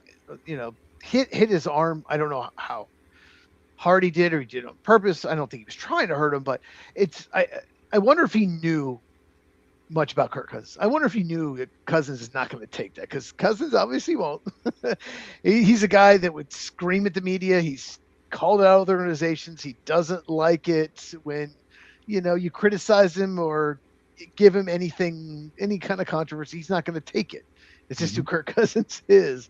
So I wonder if Crosby didn't realize that Cousins was not going to take it well. Final question on this topic. Okay. I saw this a few places on X, actually. There's a conspiracy theory out there that Max Crosby wants Fernando Mendoza to be the starter week 1 and would not mind if Kirk Cousins gets hurt. And maybe he was, not trying to, but if it happens to hit his arm and he gets hurt, okay, I want Mendoza to be my quarterback. What do you think of that conspiracy theory? I don't try to jump into conspiracy theories too much, but I have to say it does make some sense. And it's hard for us to judge this because I don't know about you, but I've not seen any video of this or anything else. I mean, I watched the video of it. I definitely watched the video. So did it look reckless? I mean, did it look like he was trying to intentionally hurt him? I mean, what it look like, Cheese? It didn't look like he was trying to hurt him, but it looked like he was definitely trying to send a message, like give him a little tap. It looked like, apparently he did it twice. He hit his arm twice. So, yeah, that's a whole coincidence thing from our earlier topic, right? He wasn't going hard at him and accidentally hit his arm. That is definitely not what happened. And Cousins knew that. This is just this only happens to the Raiders. Raiders are such a mess of organization. This would only happen to them. Somehow if Max Crosby was traded to the Ravens, it wouldn't happen. Like, it just only happens to the Raiders. I don't know what to make of the organization. The Davises, maybe should sell the team because it's just not well run. Yeah, I mean, that's probably not a bad idea as far as that part goes, but the whole team has had a reputation like this, not just Max. And then you're inserting a guy who doesn't like to be touched, who is is a diva. I mean, I've watched the show on Netflix, Quarterback, for all I believe 3 seasons that it's been out, and you can tell. I mean, it's not like I don't like the guy, but I can also see Max Crosby hitting him. And then when Cousins starts to cry, he says, maybe you should win a playoff game or something like that, So that might have been said. He won one. Yeah. He's got one. Does he have one? He has one.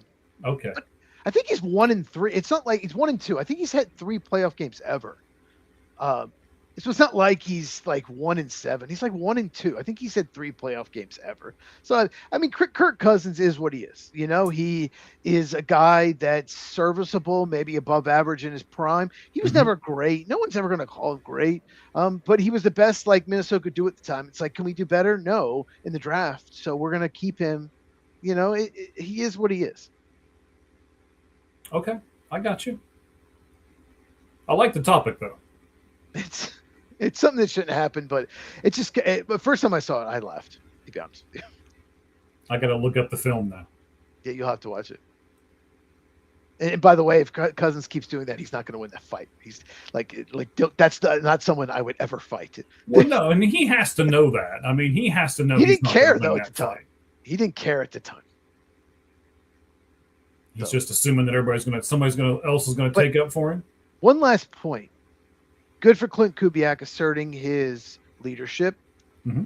If you can suspend those 2 players, anyone can. So Clint Kubiak, we love the coaching hire, both of us. So I like that he set an example right away. He could have just, oh no, boys being boys. No, they got kicked out of practice. So I do like that he's showing leadership. Me too. I like that. What we got next, buddy? Arizona Cardinals. They're retiring Larry Fitzgerald's number 11 jersey. First of all, in general, do you like the move, retiring his number 11? I like that they're retiring his number, and I like that they're putting him in the Hall of Fame, in their Ring of Honor, which is basically the team Hall of Fame. There's a huge difference in a team Hall of Fame and the NFL Football Hall of Fame, and I think there's a difference in retiring the number too. So, I don't know exactly where you want to go with this topic, but I think those are 3 different things. Well, let's Team Hall of Fame, very different. Obviously, if you're a good player for a team, not a great player, you can get in the team's Hall of Fame. We know what the NFL Hall of Fame means. I don't think we need to describe that. I think we know to get in the NFL Hall of Fame what it means.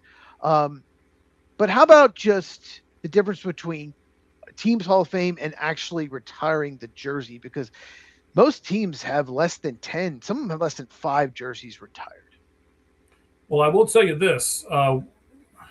In our live watch along that we did for the game on Thursday, I questioned you about Luke Kuechly only being in the league for 8 years, and does that mean he can be in the Hall of Fame? I put that video up on our TikTok today, and I'm getting trashed for it, by the way. People are going absolutely crazy that I would even insinuate that Luke Kuechly shouldn't be a Hall of Famer. So I think the city of Charlotte got a wind of that video. Yes, I think they did.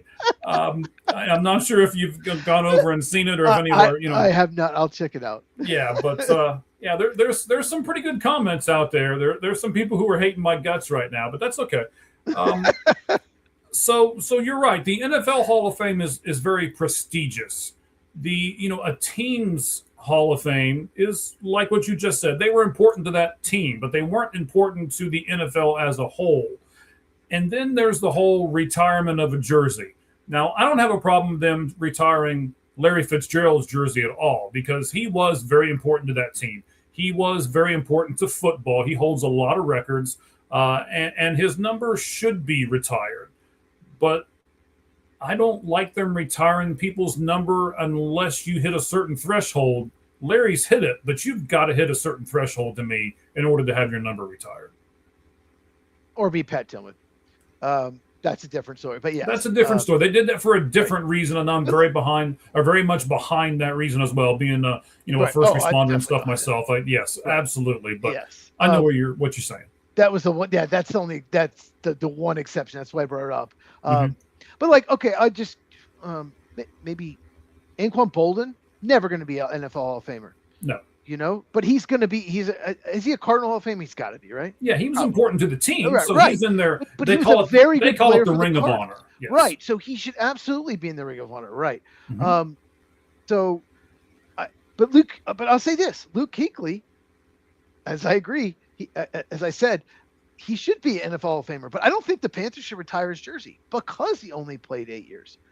So I guess my point is, to get your jersey retired, it can't just be you're amazing for 7 or 8 years. You need to play with that team for a long time and make a whole impact. Maybe maybe play part of 2 decades, 2 different kind of, runs of that team, maybe.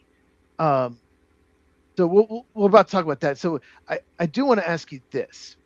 What about players? Well, do you want to respond to that first? Well, let me respond to this a minute, because I'm going to make people trash you now. So I'm going to start this thing off by going clip.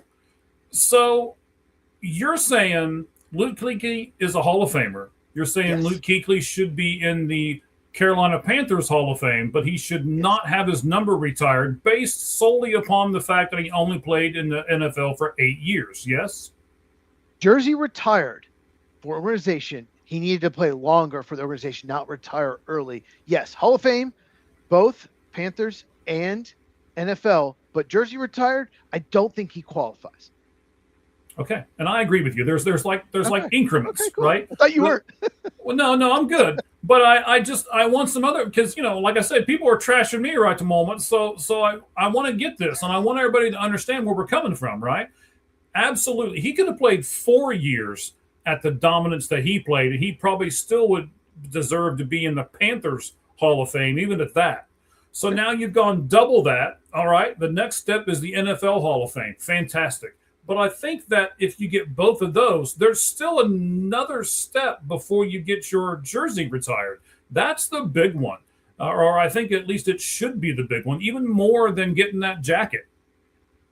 It's something that's rare. And you have to be a fan favorite. You have to play majority of your career for one team. There's some just obvious ones. Like, no one's ever going to wear number 12 for Green Bay again. They have not retired Aaron Rodgers' jersey, obviously, but no one's ever going to wear that. That's obvious. Those are obvious ones. But to get your jersey retired you have to be a special part of the organization, not just a very good player for several years, like Luke Kuechly was a very good player. You have to be special. And my next question for you is, what about a player who plays for 3 or 4 teams? So maybe he played majority of his career for this team, but he ends up playing for 3 or 4 teams. Do you think he should still be eligible to have your jersey retired by one team? Oh, let me give you a quick example. Okay, go ahead. Reggie White played for 3 teams, and 2 teams retired his number. I think you can justify the Packers more. He played more seasons with the Packers. I think he played 5 seasons for the Eagles, and they also retired his number. So that's just kind of an example. But he also played for the Panthers as well. Do you think that should disqualify him? Should be someone who only plays for one team? What do you think about that? Wow, this is a good question here. They at least need to play the majority. But as you're saying, that's special, right? That's let's use some other sports. That's Tony Gwynn special. That is there's so many players that it's like, oh nope, he played for a different team. Oh nope, he played for a different team. I just want to correct myself real quick. For 5, 6, 7, 8 years with the Eagles. Oh wow. 6 with Green Bay, 1 with Carolina. Okay. Well, he played more for the Eagles than I thought, actually. But he won the Super Bowl with Green Bay. So. Okay. Like a guy that I guess I can use here in Arizona would be like a Calais Campbell type of guy. He was very important to the Arizona Cardinals at one point in his career, but he's also played with a bunch of other teams.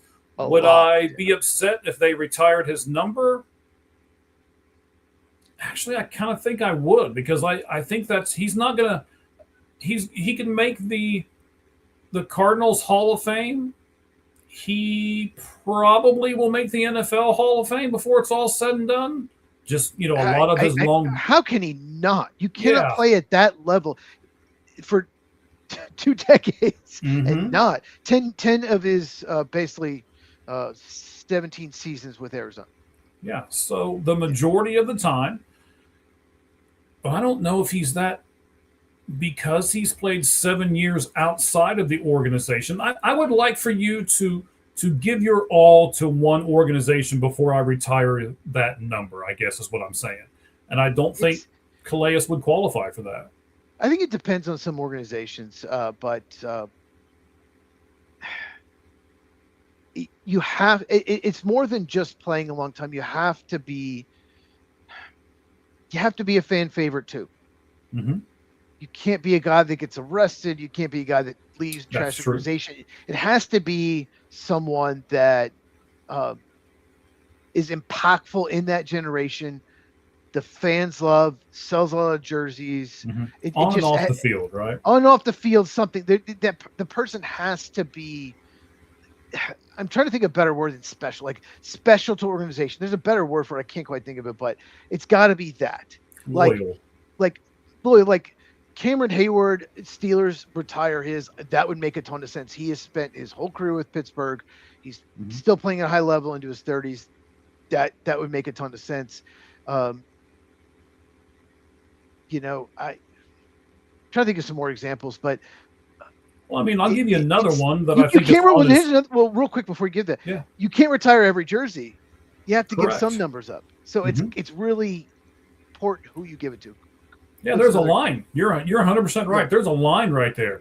Like if you go to Monument Park at New York, where the Yankees play, and they've got all of these plaques out there, and they've retired all of these numbers. I think they've retired too many, because it then waters down the actual award, right? But they had so many amazing players. That's why. Okay, they did have a lot of good players. Amazing. But I think it waters down the award once you get to a certain number.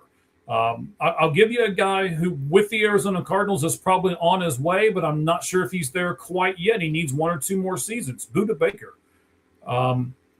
Really good player, has had a lot of impact on the Cardinals. I'm sure he's done stuff outside in the community that most of us really don't know about.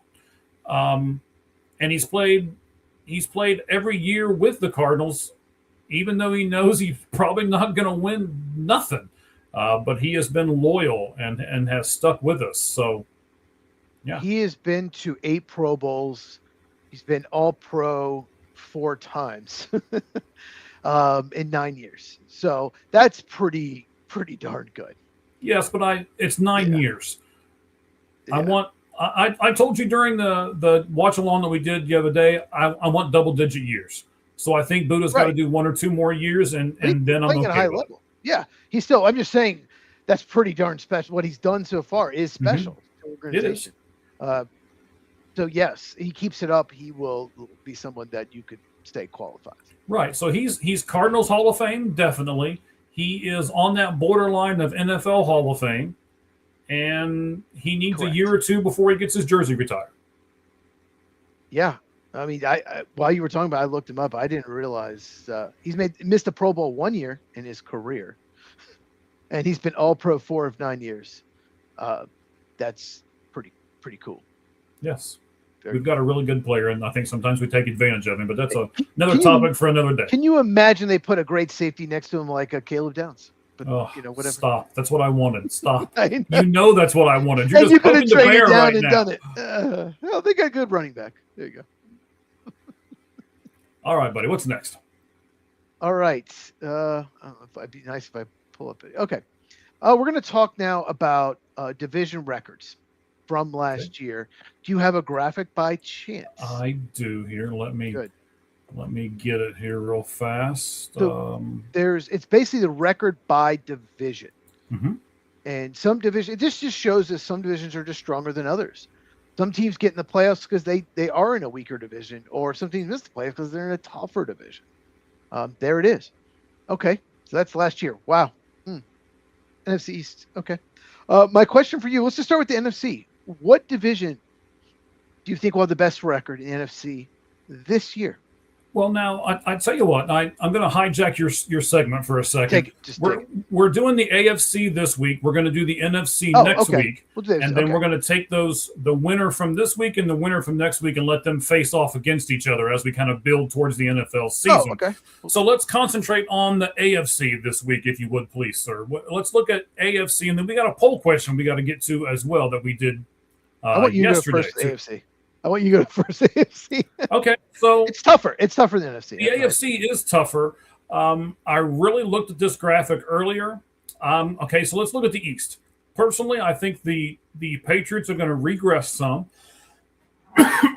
Excuse me. I think the Dolphins are going to regress. So therefore, I'm not going to give it to the East. The North is just the North. I think the Steelers are going to regress, and I just don't think the Browns are going to get any better, and if they are, it's going to be minimal. I mean, even if a bunch of those teams improved, they were 10 games under 500 last year. Correct. It's not. I mean, I honestly do think the Ravens and Bengals are much better, but still, that's not a good record. No, not for the division as a whole. No. The AFC South, I'll skip it for a second. For me, it was between the West and the South. I'm going to pick the South, and I'll tell you why in a second, but let me tell you why I'm not going to pick the West. Okay. I just don't think Kansas City is going to do as well as everybody thinks they are. I think they're aging pretty fast, and that's going to kind of catch up with them this year.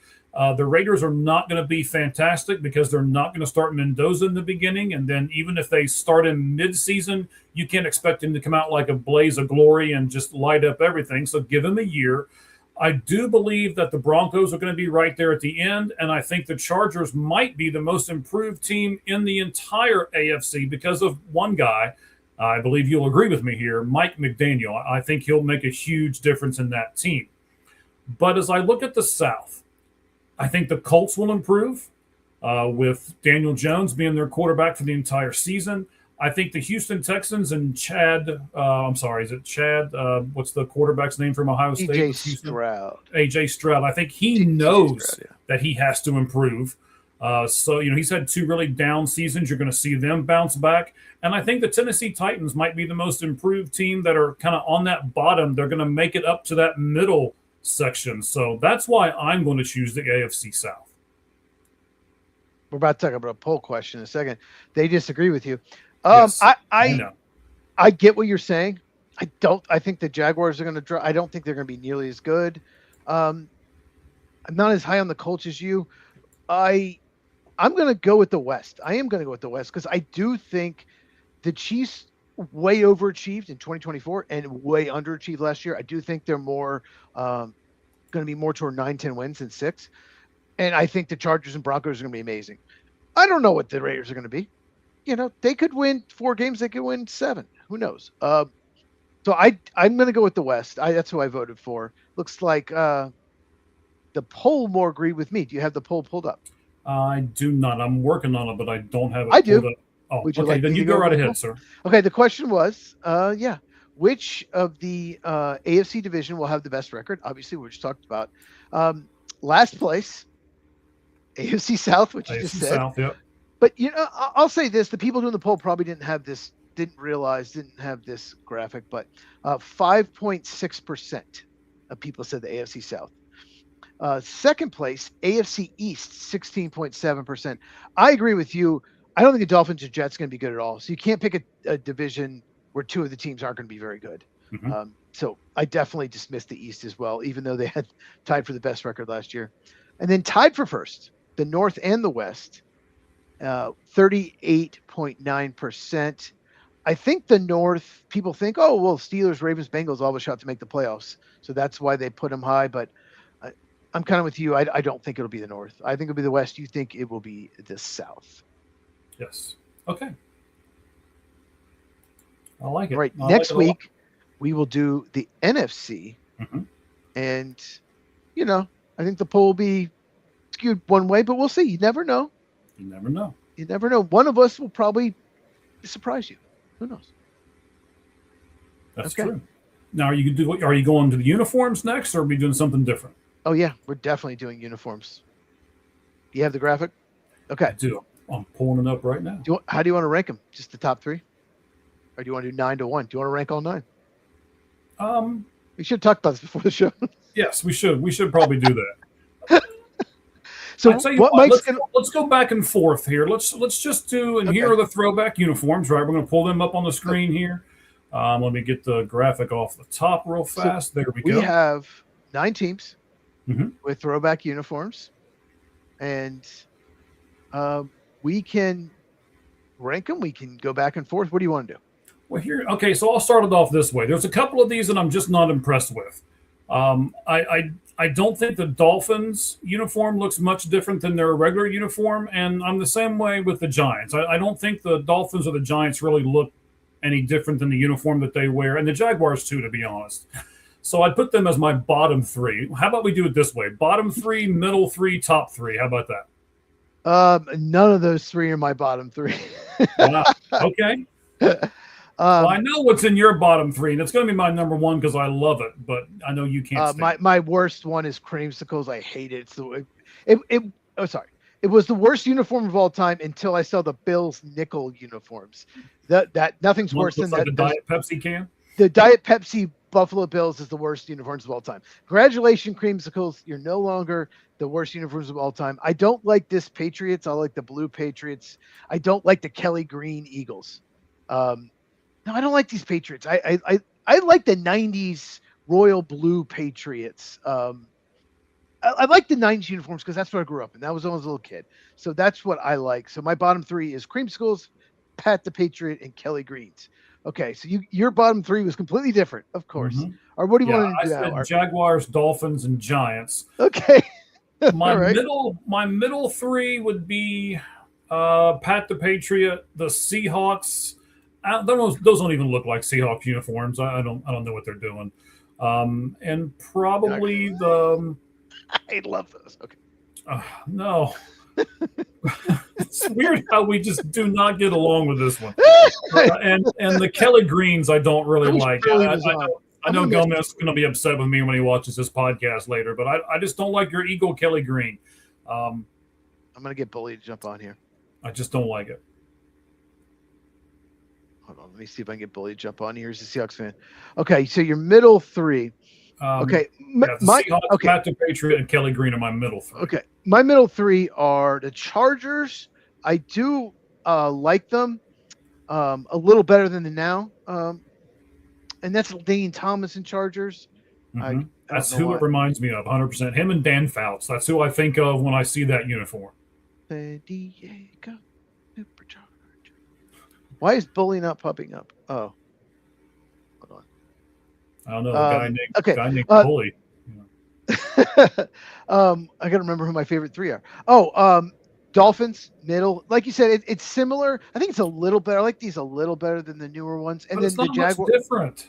Give me something different. the arms, the stripe is different. The helmet's a little different too, just a little bit. Um, but I like these Dolphins a little better. And the Jaguars, I like these Jaguars better. Jaguars, these aren't great, but the Jaguars now have horrible uniforms. Yes. So that's why it's not bottom threes, because these are just a lot better, even though they're just not because great. their current uniform sucks, that means Oh, they're it's not bottom terrible. three. Let me see if I can get Bully on here. All right, you do that, and I'm going to give you my top three. In fact, I can give you 3, 2, and 1. 3 would be the Chargers because, I don't know. I think it's just a throwback uniform that reminds me of some throwback players that used to play for them. Like you said, Tomlinson, Dan Fouts. I used to really like the Bolts when I was growing up. So maybe it's just kind of a personal thing for me growing up with them. I love these Denver Bronco uniforms. It's like the 2 orange ones are my big ones. And I like it because it's with the powder blue. I like that color scheme together. And my favorite one, and maybe it's because it's my favorite brand of ice cream, I just love these creamsicle uniforms that Tampa Bay has. And I'll tell you this, if my guy Baker signs a long-term contract with them, I'll probably buy Baker.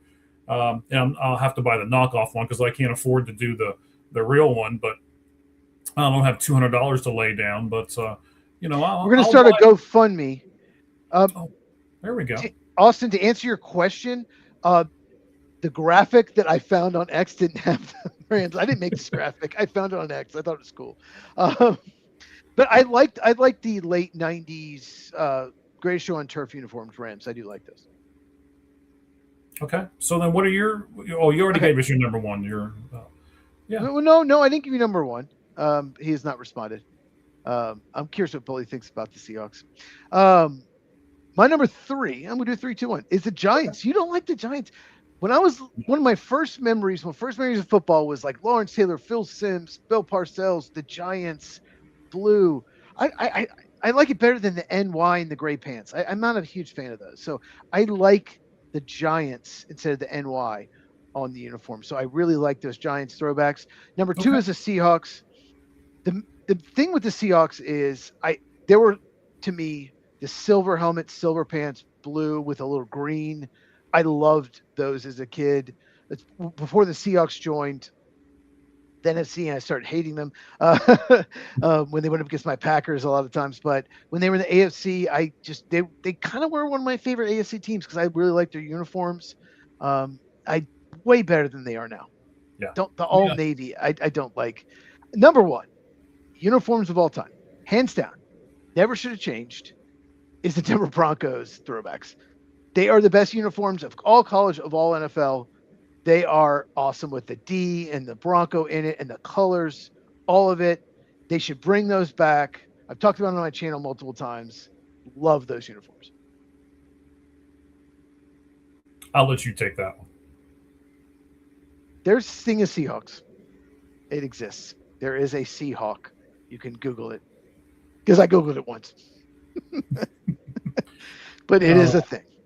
I do have to say that Seahawk uniform does remind me of Steve Largent. He was one of the better, most underrated receivers ever in the game. So, well, he broke records. Jerry Rice broke his record. So, I mean, I don't know if he's underrated if he had all the records before Jerry Rice, but I didn't see him play. I don't know who he is.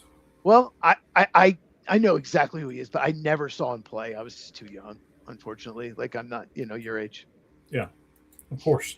Got to throw that in there at least once every podcast. At least you waited until, the 148 mark.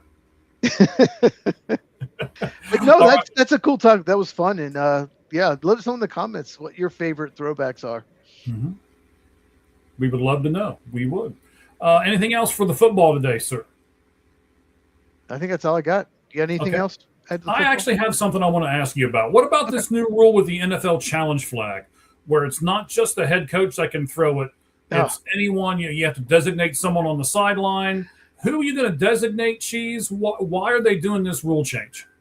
Okay, so this rule change is the head coach has a lot going on. They have to listen to the defensive plays, the offensive plays. They have to make decisions, late game management. To have to communicate with someone at the box, we need to throw a challenge flag, is another thing on their plate. This is what a lot of NFL coaches have complained about. Like, I want to throw the challenge. We've seen this. They snap the play and then they throw the red challenge as the play is snapped. So what they want to do is designate somebody that can communicate with the box that says, I saw the replay. We need to challenge this. So it's not going to be a coach. Well, it shouldn't be. I mean, I hope not. It should not be an assistant coach. It should be a random person that works for an organization. Maybe he's the film room guy during the week, whatever, that is in communication, has a headset, and they say, throw it now. And he has a good arm because he can throw it in the official, wherever the official is. So this is what a lot of teams wanted. That's why they're doing it.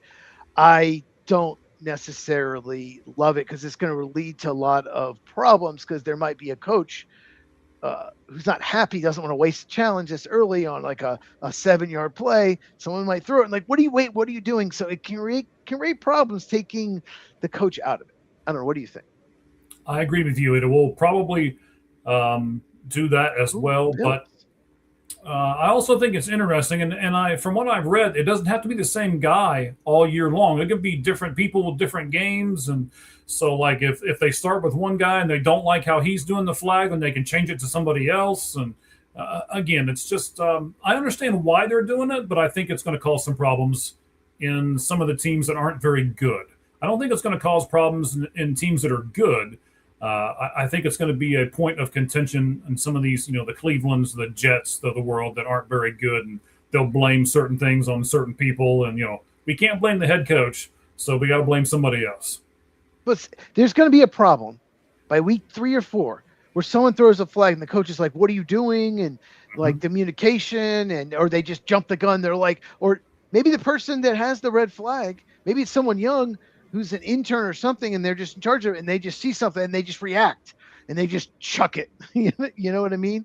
So I don't necessarily like this, but I understand why they're doing it. Austin, I love the Bills 90s uniforms, the Jim Kelly, Thurman Thomas ones. I want to bring those back, not necessarily the OJ. I like those better than the modern Bills. Yeah, the only thing that OJ looked good in was a white Ford Bronco. Anyway, so okay, you're just gonna let that one go, huh? Al Cowlings was the driver of that. Yes. So I'll put this up here real quick. We don't really cover this per se, but I am going to cover it, I think, on the Sports Pulpit because I agree with you. The WNBA is a mess right now, and I'll just kind of leave it at that, and we'll do some more stuff here in just a little bit. I'll just say this: I don't know what I never watched it. I have no idea what the technical foul is, but the WNBA is only talked about when there's something controversial, and so I think they're calling technical fouls on her, or they're having players be more aggressive or the pointing thing to get people talking about it. Because if there's not something controversial, no one talks about WNBA. So maybe that's why they're giving her technical fouls. I haven't seen them, but I'm just saying the WNBA is more about the controversy than anything else. Yeah, well, I mean, the whole thing, and I know you don't watch it, but the whole thing right at the moment is that she gets beat up all the time, and they never call the foul on her. There was a chick that took up for her that people probably talk about that. Right, that basically just got mauled in the game. It was more than a foul. The pointing girl, right? The girl that pointed. Yeah, Sophie Cunningham was her name. Okay, because she pointed. Maybe there's a script, or maybe there is. Maybe they're told do technical fouls. Maybe they're told to do that, so we get people talking about it. Maybe that'll increase viewership. Because otherwise, she's hot. Which one? So I'm assuming Sophie Cunningham. Let me Google her. Oh, the pointing girl. Okay, yeah. I don't know. I'm about 5'9" maybe if you round up a little. So I don't think I'm a good fit for her anyway. Talking to her armpit. Anyway, okay. Yeah, let's rescue the show real quick. I really found a basketball girl hot, but anyway. All right. So yeah. Where are we at here? Hang on, I got to find out where we are. Okay. We're at the end of the show, I believe. Yes, right? we are. We got one more section left, and we're going to do two things here. We're going to add this. I've always wanted to do something like this, Cheese. We'll talk about this after the show. See how you like how we did this. I didn't talk to you about it. I just did it. Lights out term talk. We're going to talk FIP, fielding independent pitching, Cheese. It's an advanced baseball statistic that measures a pitcher's performance based on only the factors that the pitcher, can directly control. It's measured on these. There's 4 of them. It's Ks or strikeouts, walks, hit by pitch, and home runs. So that is all that fielding independent pitching measures. It doesn't measure hits. It doesn't measure errors. It doesn't measure how good or bad the defense is behind you. It doesn't measure barrel rate or hard hit rate or any of that kind of stuff. It only mentions, and it factors into play, strikeouts that the pitcher can control, walks that the pitcher can control, obviously hit by pitch that the pitcher can control, and a home run, because nobody else touches the ball, right? The pitcher lets it go, It hits the bat, and it's over the fence. So it's only the pitcher and the hitter. So we say that because now we're going to go into batting cleanup by forwardfan.com. Let me get the graphic here. I have to switch back and forth here because, again, I'm not real sure what was going on with all of this today. But let me give you the graphic here for forwardfan.com before we get into the segment. And there it is. We have the exclusive discount. We have all kinds of stuff here with it as Forward Fans, one of our first sponsors there. So you can go to forwardfan.com. I've got some ticket prices here to look at. They have an exclusive 10% off discount through us. If you use the code AGO10, there's the scan code. You can scan it right now. That'll take you right to forwardfan.com. Cheese, you live in Texas. Suddenly your Astros are doing really well. I was going to write them off, and here they are. They're first in the division, buddy. Do you remember who picked them to make the playoffs and who didn't? I know I didn't pick them. Never gave up on them. They're not my Astros, so I'm a Braves and Cubs fan. But I go to their games more than anyone. So yeah. Okay, so now all of a sudden they're on top of that division. Their tickets, looks like they're going to make the playoffs at least. $190 a ticket through forwardfan.com. Oh, wow. Of course, you get an extra 10% off of that as well. The Phillies, Cheese, they're right there in the playoff race as well, and they're $180 for Phillies tickets too. If you believe in the Philadelphia Phillies and you want to buy a World Series ticket for them, it's only $180 right now on forwardfan.com. But let me give you these. It's only, real quick. It's 180. But how much do World Series tickets cost? Like, how much would they thousands. Save? Thousands. So all you have to do is pay right now 180, 190 if you're Phillies Astros fans, and you would save so much money because it costs thousands for World Series tickets. We got some really funny posts over here. I have to get to them in a minute. Okay. There's some inside jokes going on over here. That's got to be one of them. Has to be somebody from my work. I'm not sure who that is, but one of them I know it is. So, the Tigers, right? All of a sudden they trade away Scrooble, they trade away Mize, and they're doing better. So they're right back in the hunt as well. They've done this before. The Tigers have done this before. They sell the deadline, then they get hot and make the playoffs. Yeah, they did it. They've done it before. And if you're in Detroit or if you're a big Detroit Tigers fan, their tickets, believe it or not, are only $30. Oh, wow. It's so worth $30. It's worth $30 World Series tickets. Yes. Absolutely. And let me give you the last one because I keep waiting for these tickets to go through the roof, and they have not yet. I even keep saying that I'm going to buy them, and I haven't done it. I may do it this week. I really might. Do it. Diamondbacks tickets. Oh, okay. Diamondbacks tickets are only $40 right now, and they are the second wild card team right behind the Cubs. So Arizona Diamondback fans, get on there. Go to forwardfan.com. Use your 10% code that you can get through us right here at All Gloves Off. Use the code AGO10. And how? I thought you. $10. Well, I was going to say, I thought you were going to say Reds. I thought you believed in your Reds they were going to get hot. I thought you were like, yeah, my Reds. Okay. I was believing in them until they got swept by the Nationals, and yeah, and the Nationals got they lost without James Wood too. He was out. Sorry, didn't mean to rub it in. no, it's okay. So there's a whole bunch of these here. So let's leave the ForwardFan.com thing up for a moment. We'll let you guys just kind of read some of these because I don't want to not pay attention to our fans here. Yeah, I'm gonna have to find out. I'm gonna shoot some people here. So here's the inside joke, right? A couple of years ago, I was like, yeah, the Milwaukee Brewers have the best bullpen in baseball, and you should bet on them. And that's when first baseman now plays for the Orioles. Plays for Pete Alonso hit that big home run, knocked the Brewers right out of the playoffs, and so and then it was then of course we got this. And that's where that comes from, by the way, the same thing there. So these are people from my work throwing shade. No, here's at me what you do. now. Here's what you do. If he predicts them to make the playoffs go far, just take the under for the win total, and you've made money. There you go. That's how you do it. I mean, he picked the Bengals to make the Super Bowl last year. They won 7 games. All right. So I'm going to pay for that one. I believe that I've got the Brewers have a very good bullpen. Brewers have a very, very good bullpen. One of the best, not the best in the National League. So to answer your question, yes, that is a big strength of them. Yeah. Okay.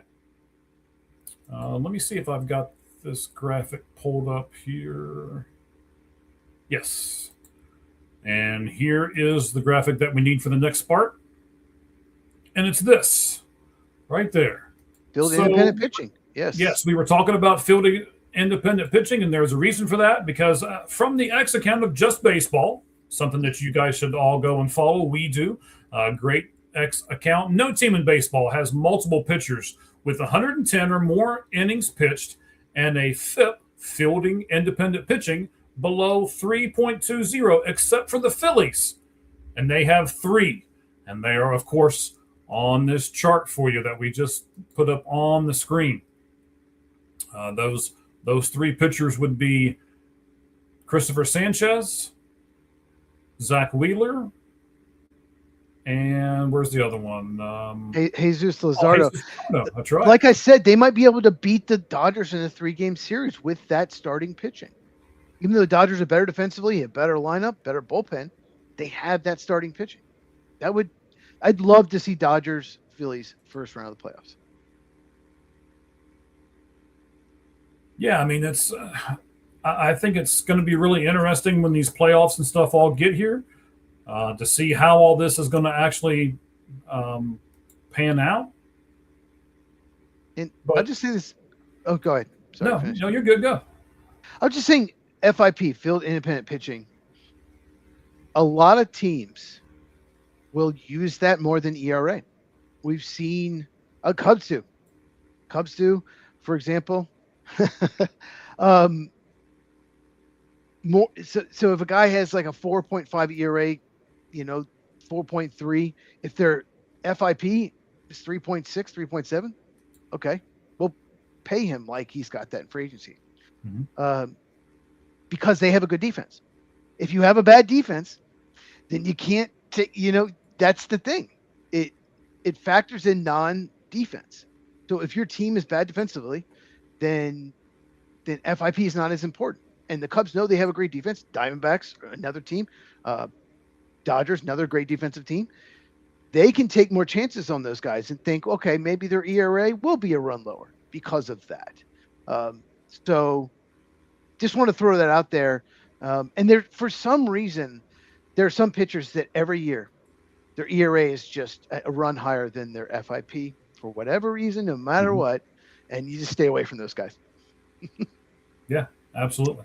Yep. Just stay away, right? Okay, so we've got 4 topics. That's why it's called batting cleanup. It's the 4th position. We will get to the other 3 right now. First of all, Cheese, I want to get your opinion on this. Saturday's Chris Sale game, he did balk by the rule, but MLB does not always go by that rule. So you can't pick and choose which rules that you enforce on any given day. You you need to enforce them all and not have your kind of pet peeves. Sale held his temper and allowed his manager to intervene, and then confronted the umpires the next day and actually got thrown out of that game. But as you already know, and so should most of our fans, Yes, that game didn't matter if he got thrown out of or not. So how great was Chris Sale and what he did because of that Saturday game? he was so pissed. And Walt Weiss had his back. I love that. Managers, no matter what, if you agree with Sale or not, you have to have your team's back. And he had his pitcher's back. He was out there like that. I didn't like the call. I thought it was really funny. I laughed the next day when he got tossed. I had it hit on the TV right here. I saw it, and then, like, the pregame. Usually the pregame I have it like on mute, and there's something going on. I'm like, what's going on? And I was like, he already got tossed from the game. They were explaining it. It was funny, but I love that. It made me like Walt Weiss more for getting his back. But I don't know what a balk is. Some of the times it's called and sometimes it's not. I really don't know what a balk is. Well, in this particular instance, when it's pitching from the stretch and it's pitching from the I can't think of the other word. There's two different ways you can pitch. And you have the wind up or the wind up. There you go. Yeah, wind up. Okay. Wind up in the stretch. So you have to declare what you're doing when there's men on base every time. That's what you're supposed to do by rule. He did not declare it, did it the second time. They called it. It's technically a rule, but most of the time the umpires never make you call it or anything like that. So that's what I meant by don't have the pet peeve.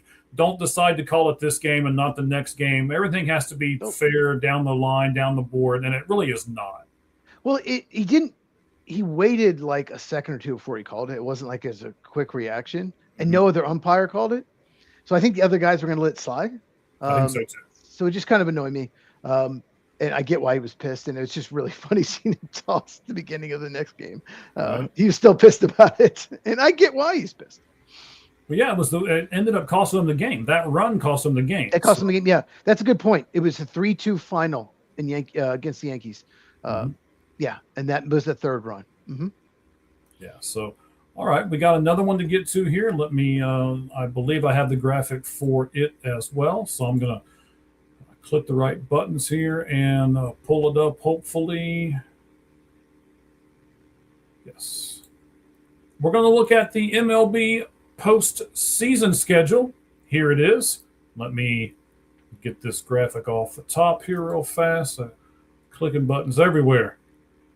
I need a producer or something here besides me. All right, so here's the postseason schedule. You got the wild card, you got the ALDS, and you got the ALCS, and then the World Series. So this year the World Series is not going to go into September.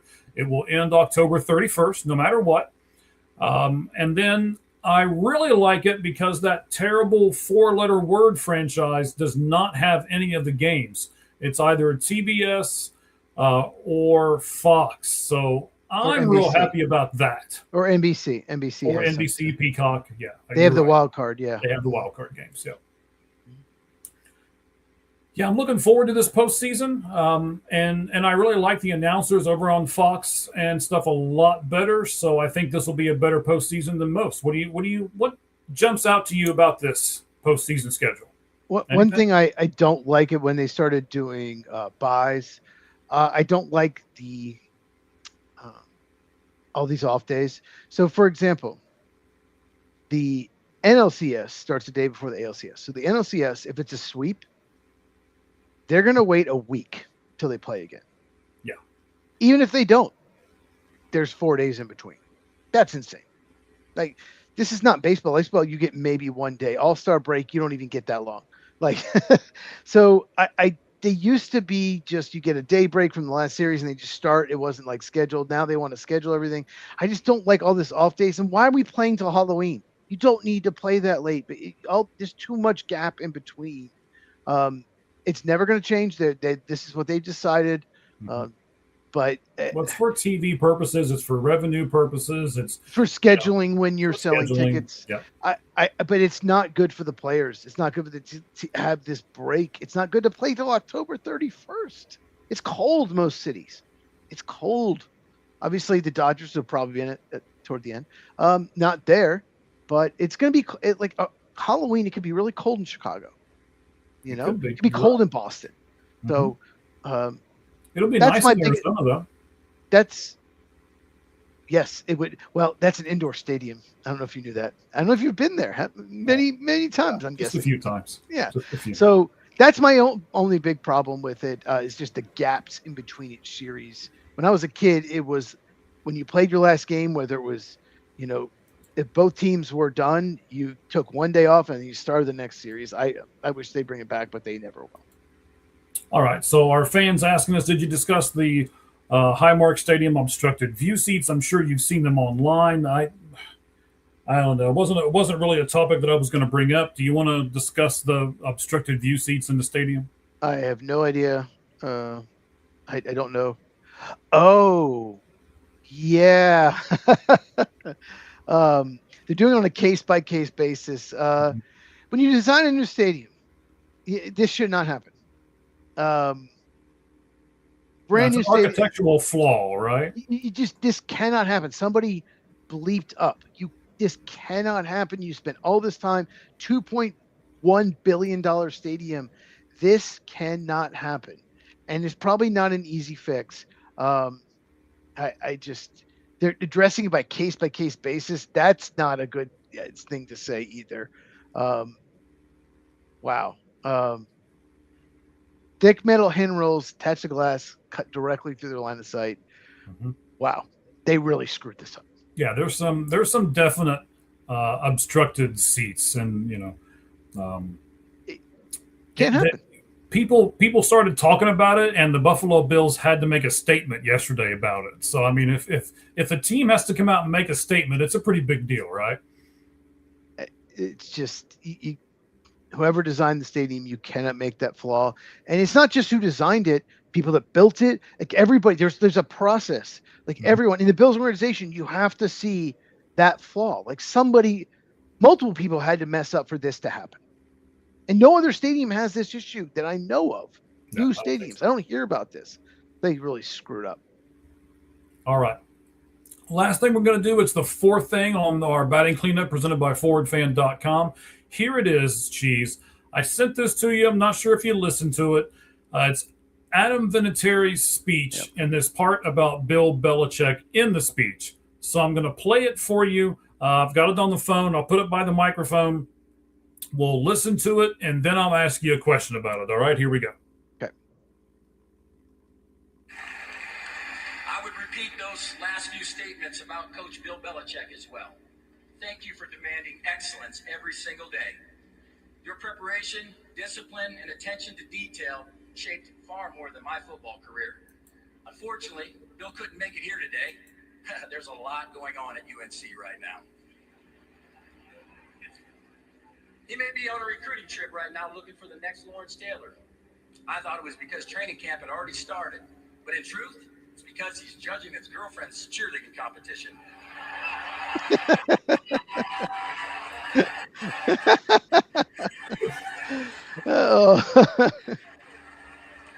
And of course, I got a big crowd reaction and everything else. I loved it. I thought it was hilarious. But my question to you, Cheese, is this a Hall of Fame speech? Can you do something like this? Can you make fun of people like that in the Hall of Fame speech, or is that just taboo? He can do whatever he wants. He's in the Hall of Fame. He's getting in, do whatever he wants. Obviously, took a shot at Bill for not coming, I'm guessing. I don't know, Vinatieri. Maybe he thought Bill should have been there and he wasn't, so he took a shot at him. And he's every right to do it. It was funny. I loved it. I thought it was hilarious.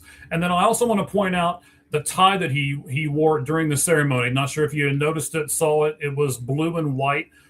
He wore that because Jim Irsay's daughter gave that to him before the speech. So he wore that in honor of his old owner of the Indianapolis Colts, Jim Irsay, who has recently passed away. So he did a little bit of everything. He honored a lot of people in that speech, but like no one else really cracked on anybody else like that. They were all serious, and it was, thank you and thank you and thank you. And here Adam Vinatieri comes up there and starts. That was not the only joke that he said about people. He was roasting people pretty good in this speech. I thought it was a breath of fresh air as far as that part goes. I mean, everyone's different. Someone wants to make a few jokes. Some people just are emotional and cry. It's just how, like, baseball Hall of Fame. I still remember Greg Maddux made a joke about John Smoltz's hairline. Do you remember that? That was so funny. And Smoltz was like, "I'm getting in next year. I'm going to get you back." Like, so some guys like to just take shots at other guys. It's just it's nice to have. They're not all serious. So I thought it was great. All right. I don't have anything else, buddy. Do you have anything else you want to add to the end of the Lights Out Sports podcast? Maybe, I don't know, plug your show one more time or something like that? I never do that. Oh, I never do that. Oh, no, it's football with cheese. I only got a mug that's got it on it. Yes. And then on X, football cheese. And right now, I'm doing 32 teams in 32 days, basically the whole month of August, started late July. So I'm basically going over every positive thing could happen. All the good things that happen in your team, all the best players. So I'm hyping up your team. So I'm doing that now. And I just did Cowboys today. Tomorrow is the Giants. Thursday will be the Commanders. Friday, the Philadelphia Eagles. I'm doing the NFC East right now. I was going to say, you're going by division there. Going by division. And yeah, I've already done the North, and then I'm going to do the West, and then we'll finish with the South. And I'll finish by late August. I'll be done. So, yeah. All right. You promise? Well, I have to be 32 teams in 32 days. If I do one video a day, I have to be done by August 30th. Okay. I'm glad you planned all that out, sir. I really am. All right. I'll say this real quick. Yeah. The best viewed one so far is the Bengals. And the least viewed is like the Dolphins and Jets. The Browns is the third least. All the teams that are supposed to be good are watching the videos. The teams are supposed to be very good. They're not getting so many views. Oh, my Jets video. Please watch it. Oh, there's Bully. There he is. Oh, you missed the Seahawks uniforms. I was just talking to Bully how much I liked the Seahawks uniforms before they changed. Like back in the 90s when I was growing up. I missed those Seahawks uniforms with the silver helmet and silver pants. Hang on. He's putting some more stuff up. I'll get to him here. That's Bully, everyone. Hang on. I'm pulling up the graphic again. There we go. There it is. Oh, you got to take away the top part. Yeah, I'm working on it, man. I'm working on it. Okay, no. Only one guy, man. Only one guy. Yes, I like those Seahawks throwbacks. Yes. Right, so much better than the Seahawks uniforms now. But I don't think anyone's complaining because they're the world champions and they should be very good. That's a good line. It's already happened, man. But not hype videos. I've done plenty of videos on Packers. Maybe more negative, but yeah. And he likes the throwback jerseys, so do we. So do we. We really do. We really like them a lot. So, all right, let's take this thing off. Let's put our header back on the top real fast. Tell you who we are. We are the Lights Out Sports Podcast. We thank each and every one of you for joining us today. And I will tell you that Sports Pulpit will be starting back up this week. I've taken a few weeks off. We are doing a bunch of different stuff. I'm trying to do TikTok and everything else for All Gloves Off Sports Media. You can jump on there with us. We just got to 100. Our YouTube is almost at 150. Help us out. Like, subscribe. Do the things that you all know you're supposed to do for all of our social medias, and we thank you for doing that. Cheese, anything else, buddy? Luke Kuechly is one of the best linebackers, not the best I've ever seen. Okay. All right, let's rub that TikTok agrees with me. Yes. Yes, they do. All right, guys. I had to get that in. You just had to. Okay. So, as we always say at the end of every one of these shows, the only thing that's fair in life is a baseball hit between the third and first base lines. Good evening, everyone. Thank you for joining us.